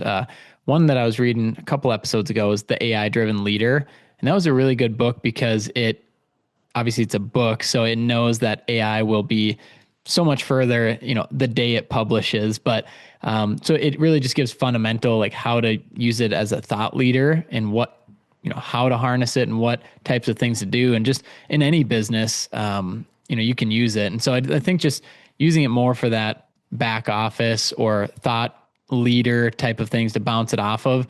Usually that's how people get started with it, especially in business. And then, I because you're a big Jobber guy, is Jobber starting to integrate some of that into it as well? Have you seen them using it at all? Yeah, I will say before this, we were just running everything through a group chat between all of Mm, us, group chat and Google Calendar. And I know a lot of people are, that's how they get into it, or they have, their portfolio, their little um, pen and paper. That's how they do things. Some people still do it that way. And it's another thing too. It's like I tell my dad, I'm like, Dad, like we're so disorganized. Like we're just running everything through a group chat. And as soon as we finally invest and get it, we start thinking we should have done this since day one. Like it's been yeah. such a help. It does everything, man. I mean, what I really like about it, is that it is kind of bridging the gap between us and the customer. Mm, There's no delay. So we get the customer, um, they contact us, we send them our form, which is like, okay, we're going to show up. If we have to do this, it's going to be this price. These are a lot of the circumstances we run into where it could potentially cost extra, and they have to sign before we show up. And this is all mm, automated. So like they get this, they sign it, they agree to the pricing, and then we leave. So like, let's say I leave right now, it will send a text to the customer that we're so many minutes away. And Mm-hmm. it's just a click. Like I say, I'm on my way, and it sends it out. Don't have to type anything. It's already programmed. Man. Um, we collect payment through Jobber. As soon as I close the invoice and I leave, it automatically sends them a request to leave us a Google review. If they don't respond, it'll send them another one in a week. And then if they don't respond to that, they know, okay, they're not going to do it anyway. Yep. But it's like, it takes away, I mean, it takes away us having to even think about it. Like it just does it automatically. And people have responded so well. They're like, man, like I can't believe um, y'all are so like on the dot. I mean, we can't Yeah. believe y'all showed up right on time when it said. So it's just been such a help, man. And they're continuously adding more and more things. I think the one of the most recent things they added was, so like let's say you're a contractor and you're going to go replace a sink or something. I think it's actually starting to tie in now with like Home Depot and Lowe's, where like the customer can actually pick what they want and it will upload it to like that contractor's jobber. So they see that the customer has picked out these parts, the customer sees the price, and Wow. based off what the contractor agrees to install, it just meshes so well. It's crazy. Like it's really crazy. Like we don't install sinks, but you know, Yeah. um as these features progress, I'm going to talk to them more and say like, you know, these are some things that you should probably add to the septic side that we would find helpful as well. And at the very basic, right? It's a CRM of just having everything in one place, like all of Oh your yeah.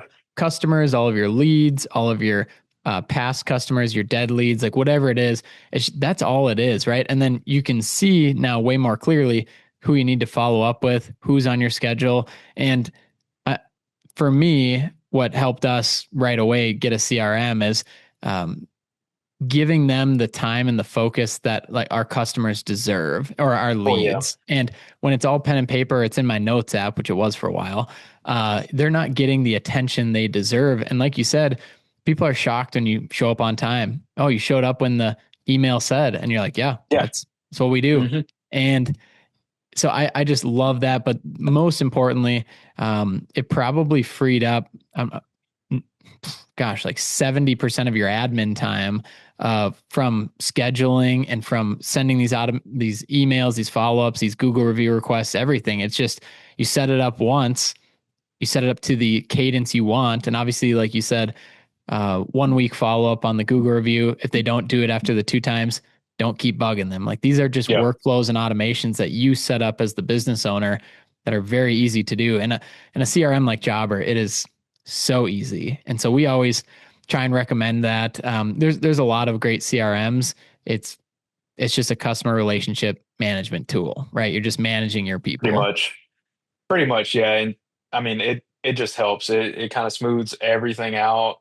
And our customers so far have responded really well to it. They really love it. And our everybody on the team loves it because it is very transparent. So it's Mm-hmm. every conversation that's been had with the customer, our techs can see it. So I can see it if I show up to a job.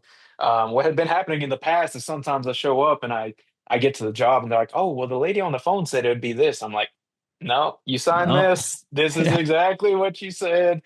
Um, or this is exactly what we said to you, and this is exactly what was agreed upon. So like, there's no more he said, she said. It's like it's right here. We have proof of everything.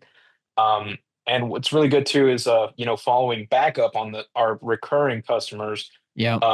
We take before and after pictures. We take a picture of our truck on site. We take a picture of the location of the septic system. We take a Google Earth satellite Mm, image of where the septic tank is on the property. That way, the next guy that shows up knows where to park the truck. It is just real. It's really building for the next wave.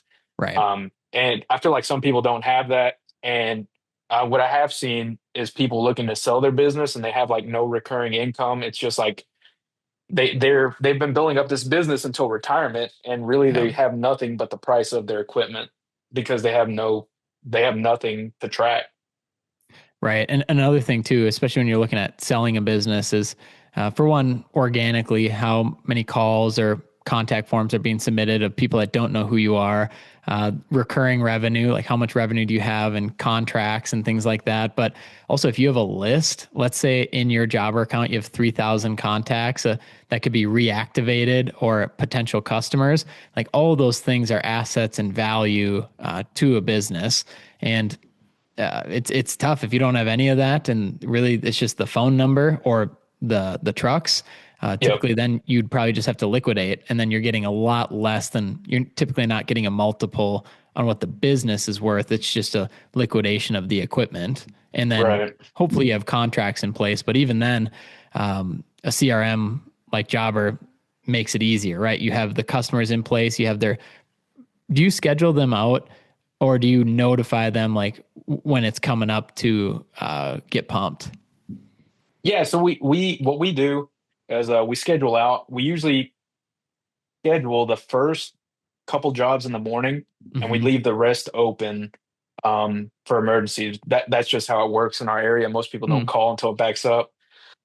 So if you want us for sure at a certain time, it's got to be the first job of the day because there's so many yeah. variables. I mean, we try and get as much info as we can from the customers, but at the end of the day, most of them do not know anything about the septic system. So we try and get them to upload pictures, send us a picture of where you think the septic tank is. Mm-hmm. Sometimes it's a sewer clean out, and they're like, "Oh yeah, you don't have to dig it up." I'm like, "Well, that's a sewer clean out. That's not the septic tank. We're gonna have to locate and dig that up." Um, but yeah, they just things like that. I mean, it can really throw a wrench if we schedule a full day Yeah. like in time blocks. So we will for sure schedule a time for the first job of the day, and then everything else is kind of within a 1 to 2 hour window. Mm-hmm. Gotcha. And I know we're gonna jump to our my favorite segment, the book recommendations, but I gotta ask. So obviously you guys pumping and are you guys doing grease traps as well? Yeah, we do grease traps as well, and What those yeah. think. I was gonna say I've heard around the block that those are worse than tanks and they smell worse too. Is that true? Way worse. I will say if you're building that recurring customer base, grease traps are great because most counties they require a certain time frame of when they want their grease traps in the county pumped out. Some of them are still like the Wild West here in Texas. They don't keep Wow. track of anything.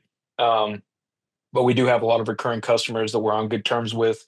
And what really sets us apart is, we're mom and pop pretty much. And Mm-hmm. if something happens where they're clogging up or something's happening, we will show up like within the next 1 to 2 hours. And they really Wow. respond to that. So um, they're more than likely willing to be on a recurring schedule.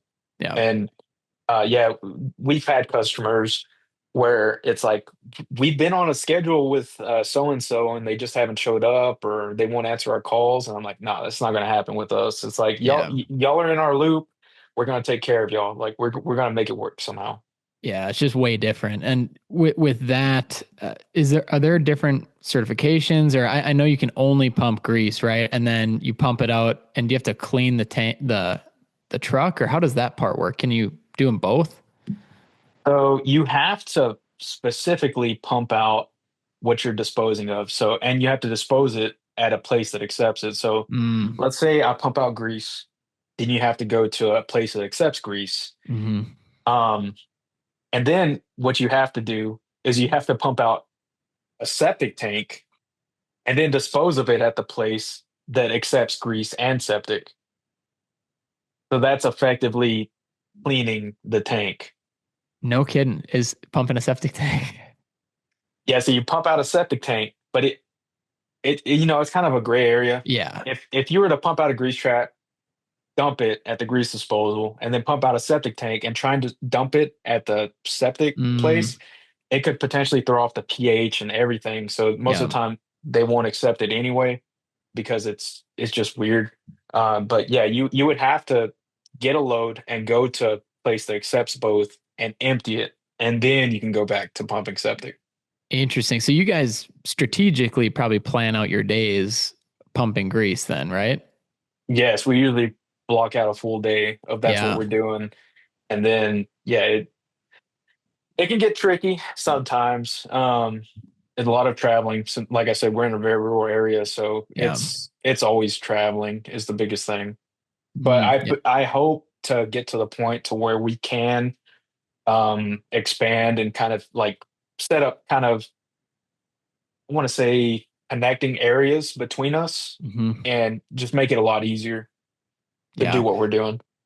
Yeah. I'm sure you get some of those. You open it up, it's just that pizza crust and golden Oh brown. yeah.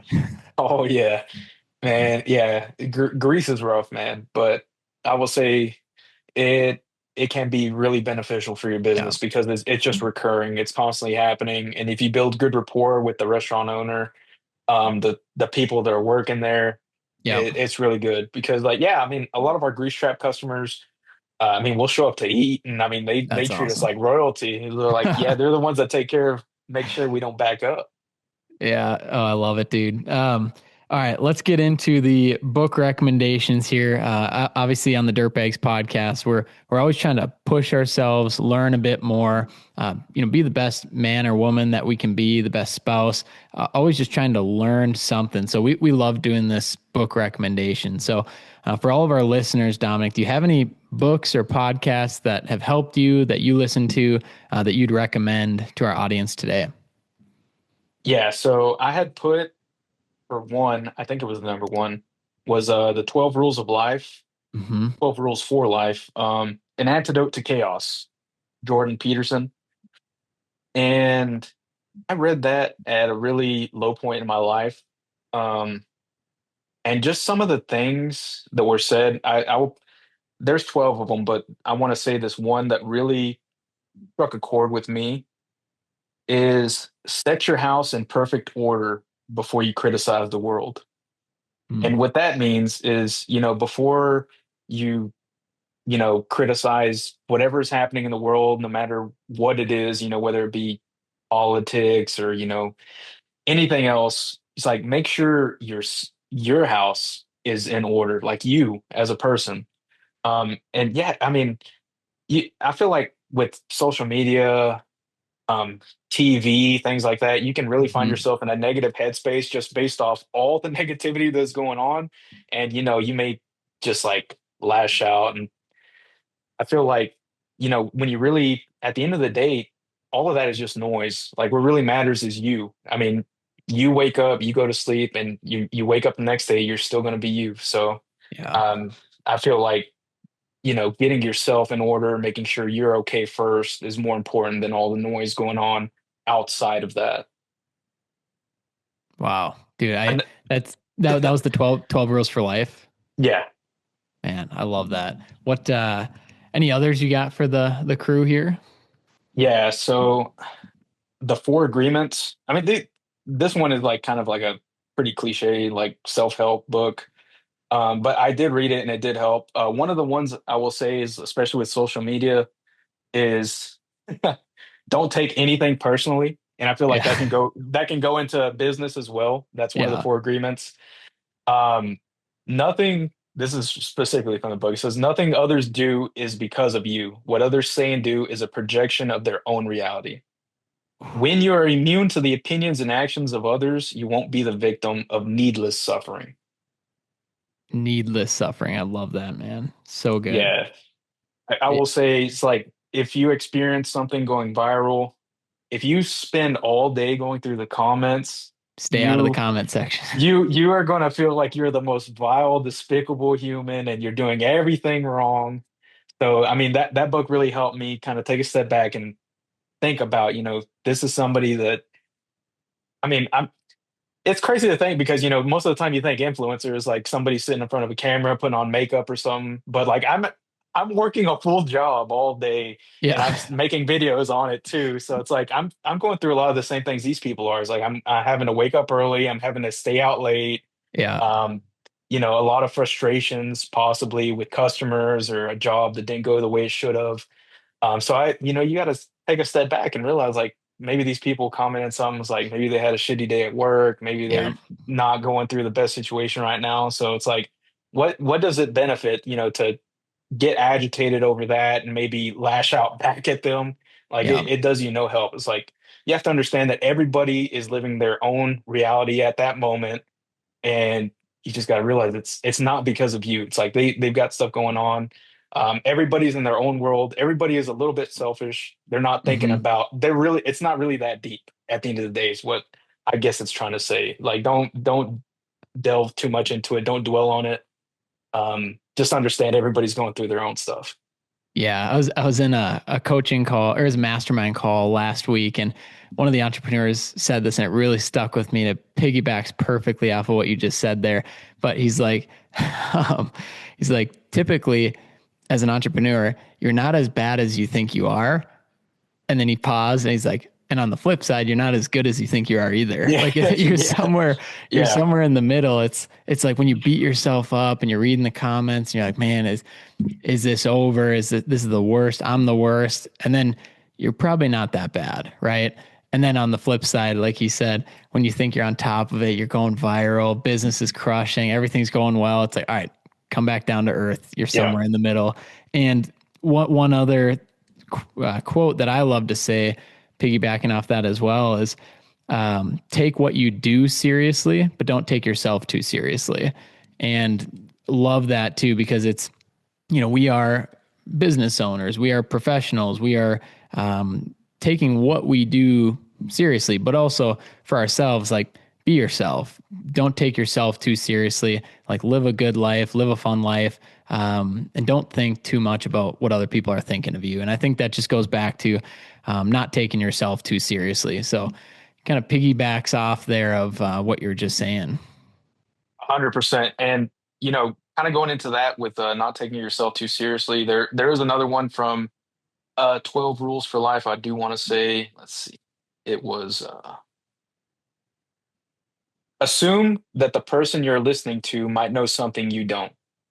And I feel like this really hits with a lot of people in our industries that they Yes. think they know everything Yes. and they are not willing to bend in their thoughts.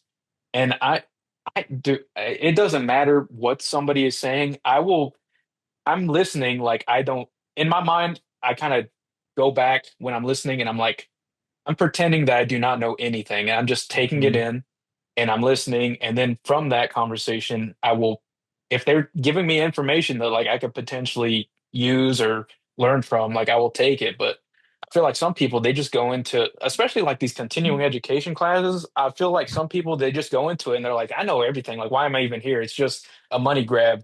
I'm like, feel like that's just doing a disservice to the person teaching the class, and it's doing a Yeah. disservice to you because that person in there could tell you something that you could learn from. It could help you generate more revenue. It could help you teach a potential customer, things like that. I feel like any conversation class you go into is like um, you could potentially learn something. So like go into it op like with an open open mind, open heart, like Hmm. listen to it and then take from that, what you will. So I feel like that's a good one as well.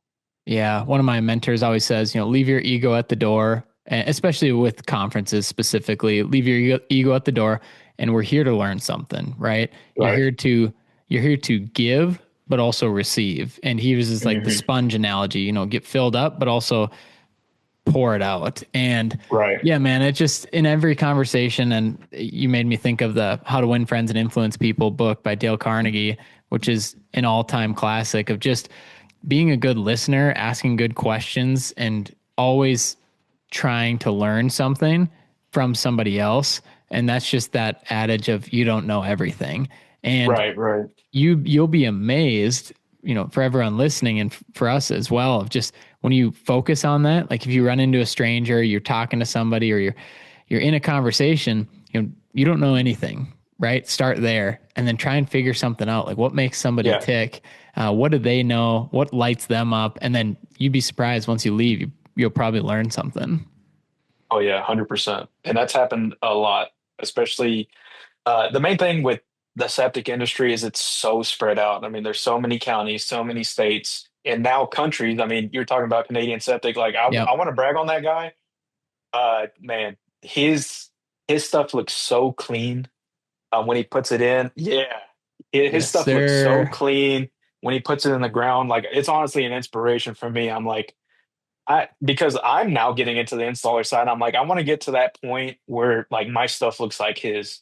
And like I don't know how many years specifically he's been into it, but I will say like, damn, that shit looks good. I'm like, Yeah. I want to get to that point and I want my stuff to look as good as his.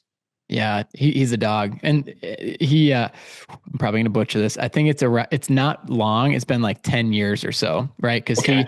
he came in from sales, not even in the septic industry at all, bought the business, and then has just his type of content too, like we were talking about earlier, is so educational and inspiring. Where you see his trailer setup, you see his education side, and just what he knows about these systems.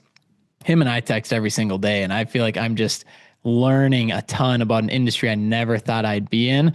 And but here we are, man. It's so cool. Of course, getting to talk with you, getting to talk with James all the time, and so many other septic professionals in the industry. It's pretty wicked. Like we can all be better by learning from each Yeah. other.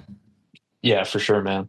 Yeah, and Durbin too, man. His Irvin, my stuff. guy. And you know what's crazy is like you see his stuff and it's all littered out and he's got that badass shop and you know and kind of going back to, we're kind of barely getting into the installer side of things, really pushing for that. I'm really trying to, take it to the next level. And I think he had posted like a picture of his first truck or something like that. And it's crazy seeing that because I'm like, in your mind, you're just used to seeing his nice, beautiful, Yeah. wrapped trucks all the time. And it's hard to think about like maybe he didn't start at that point. So it's like sometimes you got to take a step back and say, like, yeah, I mean, that is possible because I mean, just from where we're at, sometimes it's hard to think, like we could be like that. And a Hmm. lot of people are like that. It's like, damn, like that looks insane. Like, could we ever be like that? But I feel like as we progress, as the years go on, like one day I feel like it could be like that. Absolutely, So man. yeah, all these guys are really motivating, man. It's really cool to see, and like none of them are condescending to people that are, Right. barely getting into it or maybe have a rusty truck. They I love people like that. That Yeah. those are the people I lean to. Those are the people I look up to. Is because some of them have humble beginnings, and even if they didn't, maybe if their great grandpa has started the company and they're like however many years into it, as long as they're humble and like willing to, Hmm. you know, put everything aside and just like get real down to earth with people. Like I love people like that. And those are people that, I want in my corner and people I want to talk to. Absolutely, man. And don't forget too that you're also very inspiring to many others. And yeah, it's just all of us together just having that mindset of we don't know it all and just working on giving but also receiving. And to anyone in the industry, anyone listening to this podcast, anyone at the North Carolina show, the Texas show, Michigan, wherever it is, the wet show, just having that open mind, being able to talk to people and getting the right people in your corner. And I think that's what you're saying there, Dominic, is just the people you surround yourself with, that's probably where you're going to go. Like you're going to become the average of the top 5 people you spend Right. time with. And there's so many great people in this industry. So if you feel like you're being bogged down by people in your life, I would just say reach out to others, even people that you mentioned on Instagram, on Facebook, LinkedIn, wherever. And you'd be surprised at how open all you guys are and just transparent and willing to offer up any advice that you have. Oh yeah, for 100%, man. And I tell people too, it's like, I'm not just a pretty face on camera. So it's like I do work, I do have a family. It's like Yeah. I do got a lot of stuff going on. So it's like in between all this, I can't necessarily get to every message right now, but I do Yeah. have a log and I do message people. And the best way to, get in contact with me is like at these local conferences or at Yep. the wed show, things like that. It's like, man, it's like I don't every time I go to the wed show, I lose my voice. And I'm not kidding. Like by the time I leave, like I can't speak. Like it's raspy. I can't let anything come out my mouth. And it's because everybody that comes up to me, I want to talk to them. I want to hear what they say. And to me, it's better if I'm like getting it right then and there. It's like Yeah. face to face, direct to them. So that's why I do want to spread out and go to more of these state conferences. I feel like it holds more weight too, than just, Facebook Messenger. And at Yeah, the end of the day, it's like I can only get through so many of those a day. And yeah, I do want to talk to people, and the people that I have talked to, a lot of them have got really great info, and it's helped them progress. So I just want the best for everyone, and I always put myself in the shoes of like when I was barely getting into it. It's like I yeah. didn't know shit. I was learning everything the hard way. So I know some of these people, like if I can help them in any way, like get an ounce of knowledge from my stuff, like I do want to help them. Man, that's so good. Um, Dominic, as we wrap up here, this is our New Year's Day special. So it is currently, as people are listening, January 1st, 2026. Any last words as we head into 2026 for anyone listening? Give us some advice. What are we looking for? Give us some encouragement. What is 2026 going to bring for all of our listeners that just wrapped up this episode number 110 with the man himself? What kind of advice do we have for 2026? Keep progressing. Just get a There little we bit better go. every day and book that trip to Japan. Oh, actually, hold on. We didn't even talk about that. So we got a couple more minutes here. Okay. So you went to Japan in, was it April of this year? Yeah, April, Sakura season, the cherry blossoms. Oh my gosh. So my wife and I had a trip planned in, it was July, August area, and we saw that you went, had an absolute blast. Is that was that your first time out there? Second time. So we went the previous year in the summer. So I think we went around July, like July 20th, I think was the last time we went. That's Um, about when we went, and was it hot? it was a little bit. I mean, Texas is always hot. That's So true. Japan hot was like 89 degrees. And yeah, I suppose we're in It wasn't too Arizona, so bad. we have the Arizona heat, but it's also 0% humidity. So we were Oh just yeah, yeah. soaking wet in Japan. Yeah, it does get humid sometimes. But man, I mean, just growing up, I've always been kind of leaning more towards like anime and Asian food, things like that. So it got to the point, it's like, um, had been watching Anthony Bourdain, Parts Yep. Unknown, for a long time, and that really kind of sparked my want to travel and try different things. And eventually got to the point, it's like, let's do it. Let's go to Japan. So Dude. yeah, so it was I will say life changing, honestly. Hmm. And I mean now it's because the yen was so low, it almost seems Yeah. like now it's kind of it seems like everybody's doing it now. I'm like, damn, it's like everybody's going to Japan. Like even some of my friends, they went, but I've loved the culture for such a long time. I Hmm. love all the things about it. Like I said, I'm kind of introverted naturally. So when I went, it's like you go and everything is so quiet. Yeah, so quiet. Everyone's to themselves. It's like an Yeah. introvert's heaven, I would say. It's just amazing. It was, and I do like to get rowdy too. Yeah. So I went to Golden Guy and shut the Yeah. bar down. And by shut the bar down, I mean the bars don't close. So I was at a Oh tiny my little God. bar. So for those of you that are listening, like Golden Guy is this place in Japan, and it's just alleyways of Yeah. bars. And I was having a great time with my little table. These guys, I'll send you a picture after this so you can Yeah. post Yeah. it. But yeah, we built a connection over Pokemon and music. So I was taking the aux on the TV and I was playing music Let's for go. everyone. We are listening to Ozzy Osbourne, we're listening to country music, we're listening to even Mexican music, doing covers of Japanese songs. And Oh even me, my I gosh. love Japanese music, like specifically this era of like 80s Hmm. jazz fusion. I love it. And I was playing these songs for them. They're like, "How do you know this song?" I'm like, "Dude, I love this stuff." Like you'd be But yeah, surprised. yeah. So like we had an appointment for the next day to go to a museum, and I'm looking out. Like man, I was drinking highballs all night. Everybody was buying me highballs. Uh, for those of you that don't know, a highball is just whiskey and sparkling water, and Yeah. maybe a little bit of citrus. And I look out, and the sun is coming up. That's And tough. the sun at the time was coming up at 4 a.m. So I was out at 4 a.m. and I was like, oh my God, I got to get back to the hotel. So I get back to the hotel. By the time I get back to the hotel, I maybe take like an hour nap and then I just got to Oh, shower. I got to shower, rally, and start the day. what kind of museum was it? Ghibli. So Studio Ghibli is Mhm. like their version of Walt Disney. Um, this guy right here, Totoro. Oh, there you go. Dude, the vending machine culture there too is unreal. Like it's Dude, the vending amazing. machines. Yeah, the vending machines are crazy. Yeah, and it just depends on what you like. I mean, it doesn't matter if you like trains, if you like action figures, they got something for you there.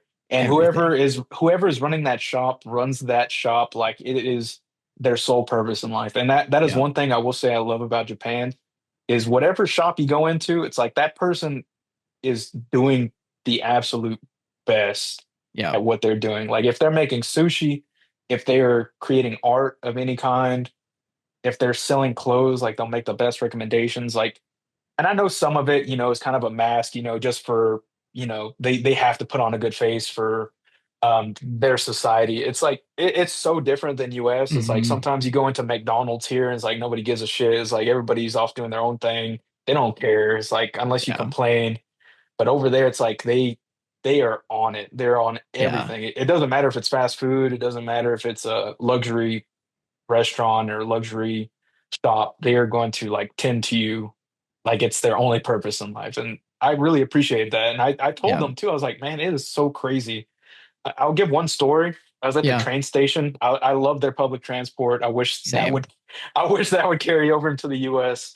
But I got our Shinkansen tickets, which is the bullet train, and we were rushing. It was my first time navigating it. It felt like a maze. We're carrying our luggage.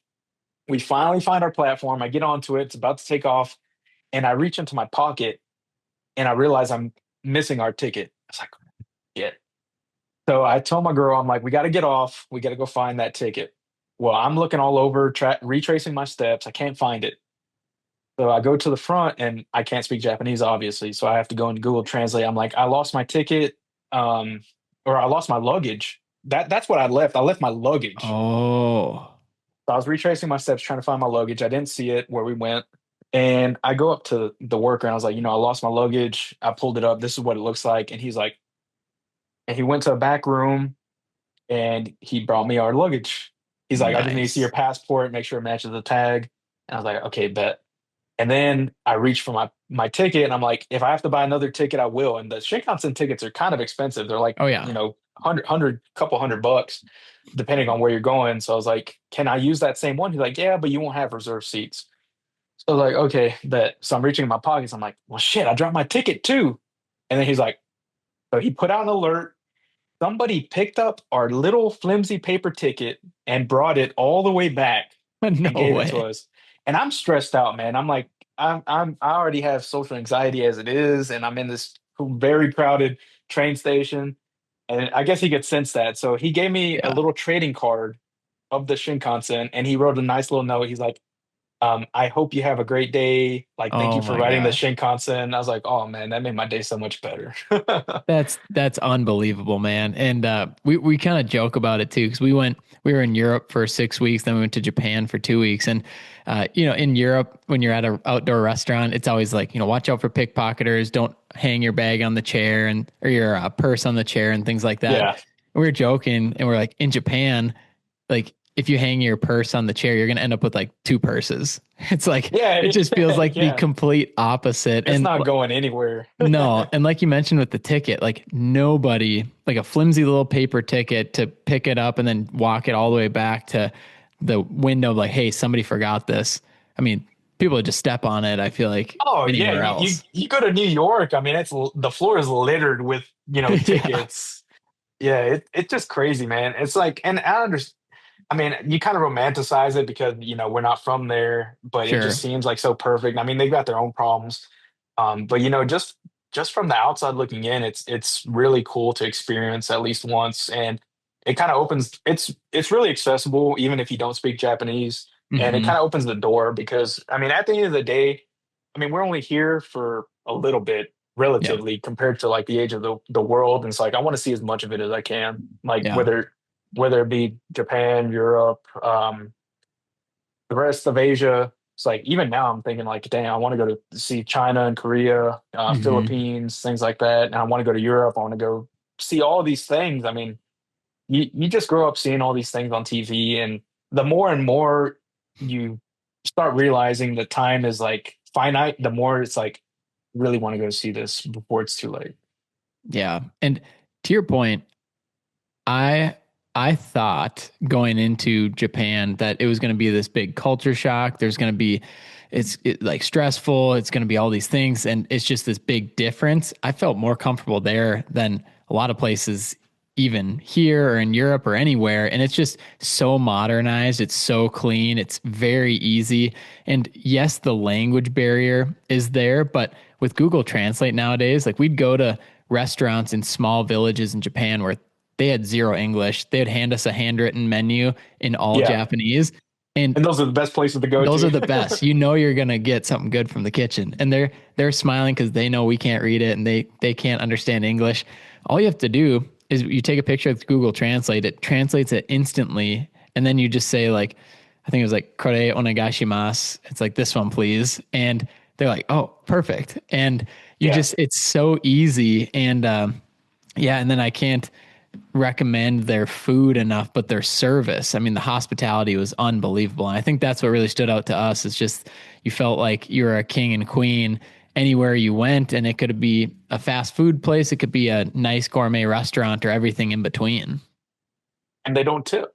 And they don't tip, which is awesome. It ends up being way cheaper than you do your conversion. It's even cheaper, and you're like, man, I there's the tax is built into the price on the menu, Yeah. and so there's no Yeah. after tax, and you're like, you just point and then that is the cost what it Yeah, is. no, it's really crazy, man. It's like when you go and you experience like a city like Tokyo, or you experience a city like Kyoto, you're like, why are more cities not like this? And Mm, I mean, here in Texas, man, everything is so spread out. And I mean, mm, on one hand, you have people that are like, yeah, my freedom, I love my land, and I love everything like this. But it's like if you think about like a city like Austin, I mean, Austin, yeah, you cannot go anywhere without driving 20 to 30 minutes sure, sure. driving, and then it's finding parking, and everything becomes a huge parking lot where it's like, why don't they just make the city a little more compact and put like all these subways, trains, like ease of access? Because like if I like the way it's so easy to go from place to place, I'm like, man, I would love, to go from my small town on a train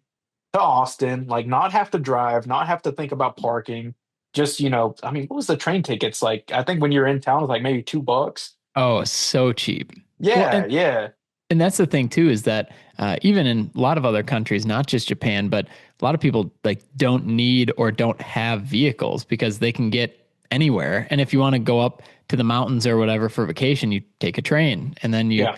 the bus system also is incredible. And yeah, you can book your entire route. It might be two trains and two buses, but it's all one route. And you jump off, you get on the next one, and it's very, very easy. You pay everything through the app or the Suica card, and it's just yeah, they just make it seamless. It seems like. Man, yeah, it was awesome. But um, I do want to. I know a guy that pumps out grease traps in Japan, so I was No thinking, way. maybe, yeah, man, he's awesome. But I know Fuji Clean is based out of Yep, Japan. yep. They build ATUs. Kubota, Jeff, he was with On-Site Wastewater Professionals in North Hmm. Carolina. He went, and they said he was the first American to ever tour their septic facility. No way. Yeah. And I was like, "Are you freaking kidding me?" So Like, I was dude, like, "Dude, I would work love trip. to go to." Yeah, I was like, would love to go to Japan more. So, that's another reason too. I'm progressing my licenses. I'm like, "Hey, man, like a funny thing too is in Osaka, we went to their sewer museum. They have a sewer museum. No way. Yeah, yeah, dude, it's so cool. And That's awesome. what really shocks me is that they put so much care into somebody's job, like whether it be trash, like I know you probably realize like all the trash was like separated into Yep. different compartments. There's also The like no trash cans. Yeah, It's yeah. crazy. That was for a crazy reason because I think somebody put like a explosive in one, so they don't Oh, have them as much. Yeah. Um, but yeah, it kind of makes you think too, because it's like you're more conscious of like what you're carrying, your trash and things like that. hmm. But the sewer museum was really interesting because like there's so much wastewater that's produced in these cities, and they clean it so fast. And one of the reasons is because of the bidet. It's like they're not having to Shout deal with out. like all yeah, bidet Shout out. lifesaver. And I feel like here in America, it's like almost taboo. It's like, I mean, you talk to like a blue collar guy, they're like, oh, I ain't gonna squirt my butt. I ain't gonna squirt my butt with some water. I'm like, bro, it's like if you went outside and you got poop on your hand, are you just gonna wipe it off with paper? I'm like, nah, Right. dude. It's like, and I feel like, as a consumer, people are really pushed like flushable wipes, things like that. And Sure. I feel like at this point it's doing more harm than good. So that's why I always recommend bidets to people. And at first, some of them are hesitant, but the ones that have, taken it and run with it, they're like, man, I should have done this from day one. Like, I don't know why I was doing anything else. Dude, probably 2 weeks since we got back from Japan, we had one installed on our toilet. Like it was Oh, showed up hell at our yeah. door. I took the Yeah. day and just installed it. It's got the heated seat. I'm like, this is the best. This is the Oh, best yeah. thing ever. Man, it's unbelievable. So yeah, this is shout out to bidets. I mean, that's it. If anyone's still listening to this episode, that's the takeaway: is get a bidet. 100%. It will revolutionize the game, but I feel like big toilet paper and big wipes are against it. But Big wipes. we'll Yeah. yeah, we'll see. Oh, dude, I love it. Well, Dominic, man, can't thank you enough. Like, what an unbelievable episode. So this, yeah, as I mentioned, this is the first episode of 2026. Thank you for kicking us off with the Dirtbags podcast properly. Thank you for just putting in the time, giving all your resources, your humor, but everything you do for the industry, and then everything you did on this podcast, man. I appreciate it a ton. Yeah, for sure, man. Like I said, thank you again for having me on. It was good meeting you at Wet, and I'm sure we're gonna kick it up again, man. You know it, dude. For everyone listening, thank you guys for rolling with us. We are coming up on, let's see, that would be 4 years in February since we started the podcast. So we'll do something big in February. We'll see everyone at Con Expo as well. A few of you guys have reached out. We're going to do a meetup. And so definitely shoot me a text, 218-234-7345. We'll put you on a list. We don't have a place yet, but we'll let you guys know on there. And then, give Dominic a follow, Poor Pumper Society. You can't miss him on every single channel, Instagram, YouTube, TikTok, Facebook, whatever it might be. And let's make this 2026 a great year. If you're whatever platform you're listening to the podcast on, make sure you like, follow, and subscribe. And we will see you on the next one. Dominic, thanks a ton, man. For sure, man. Thanks again.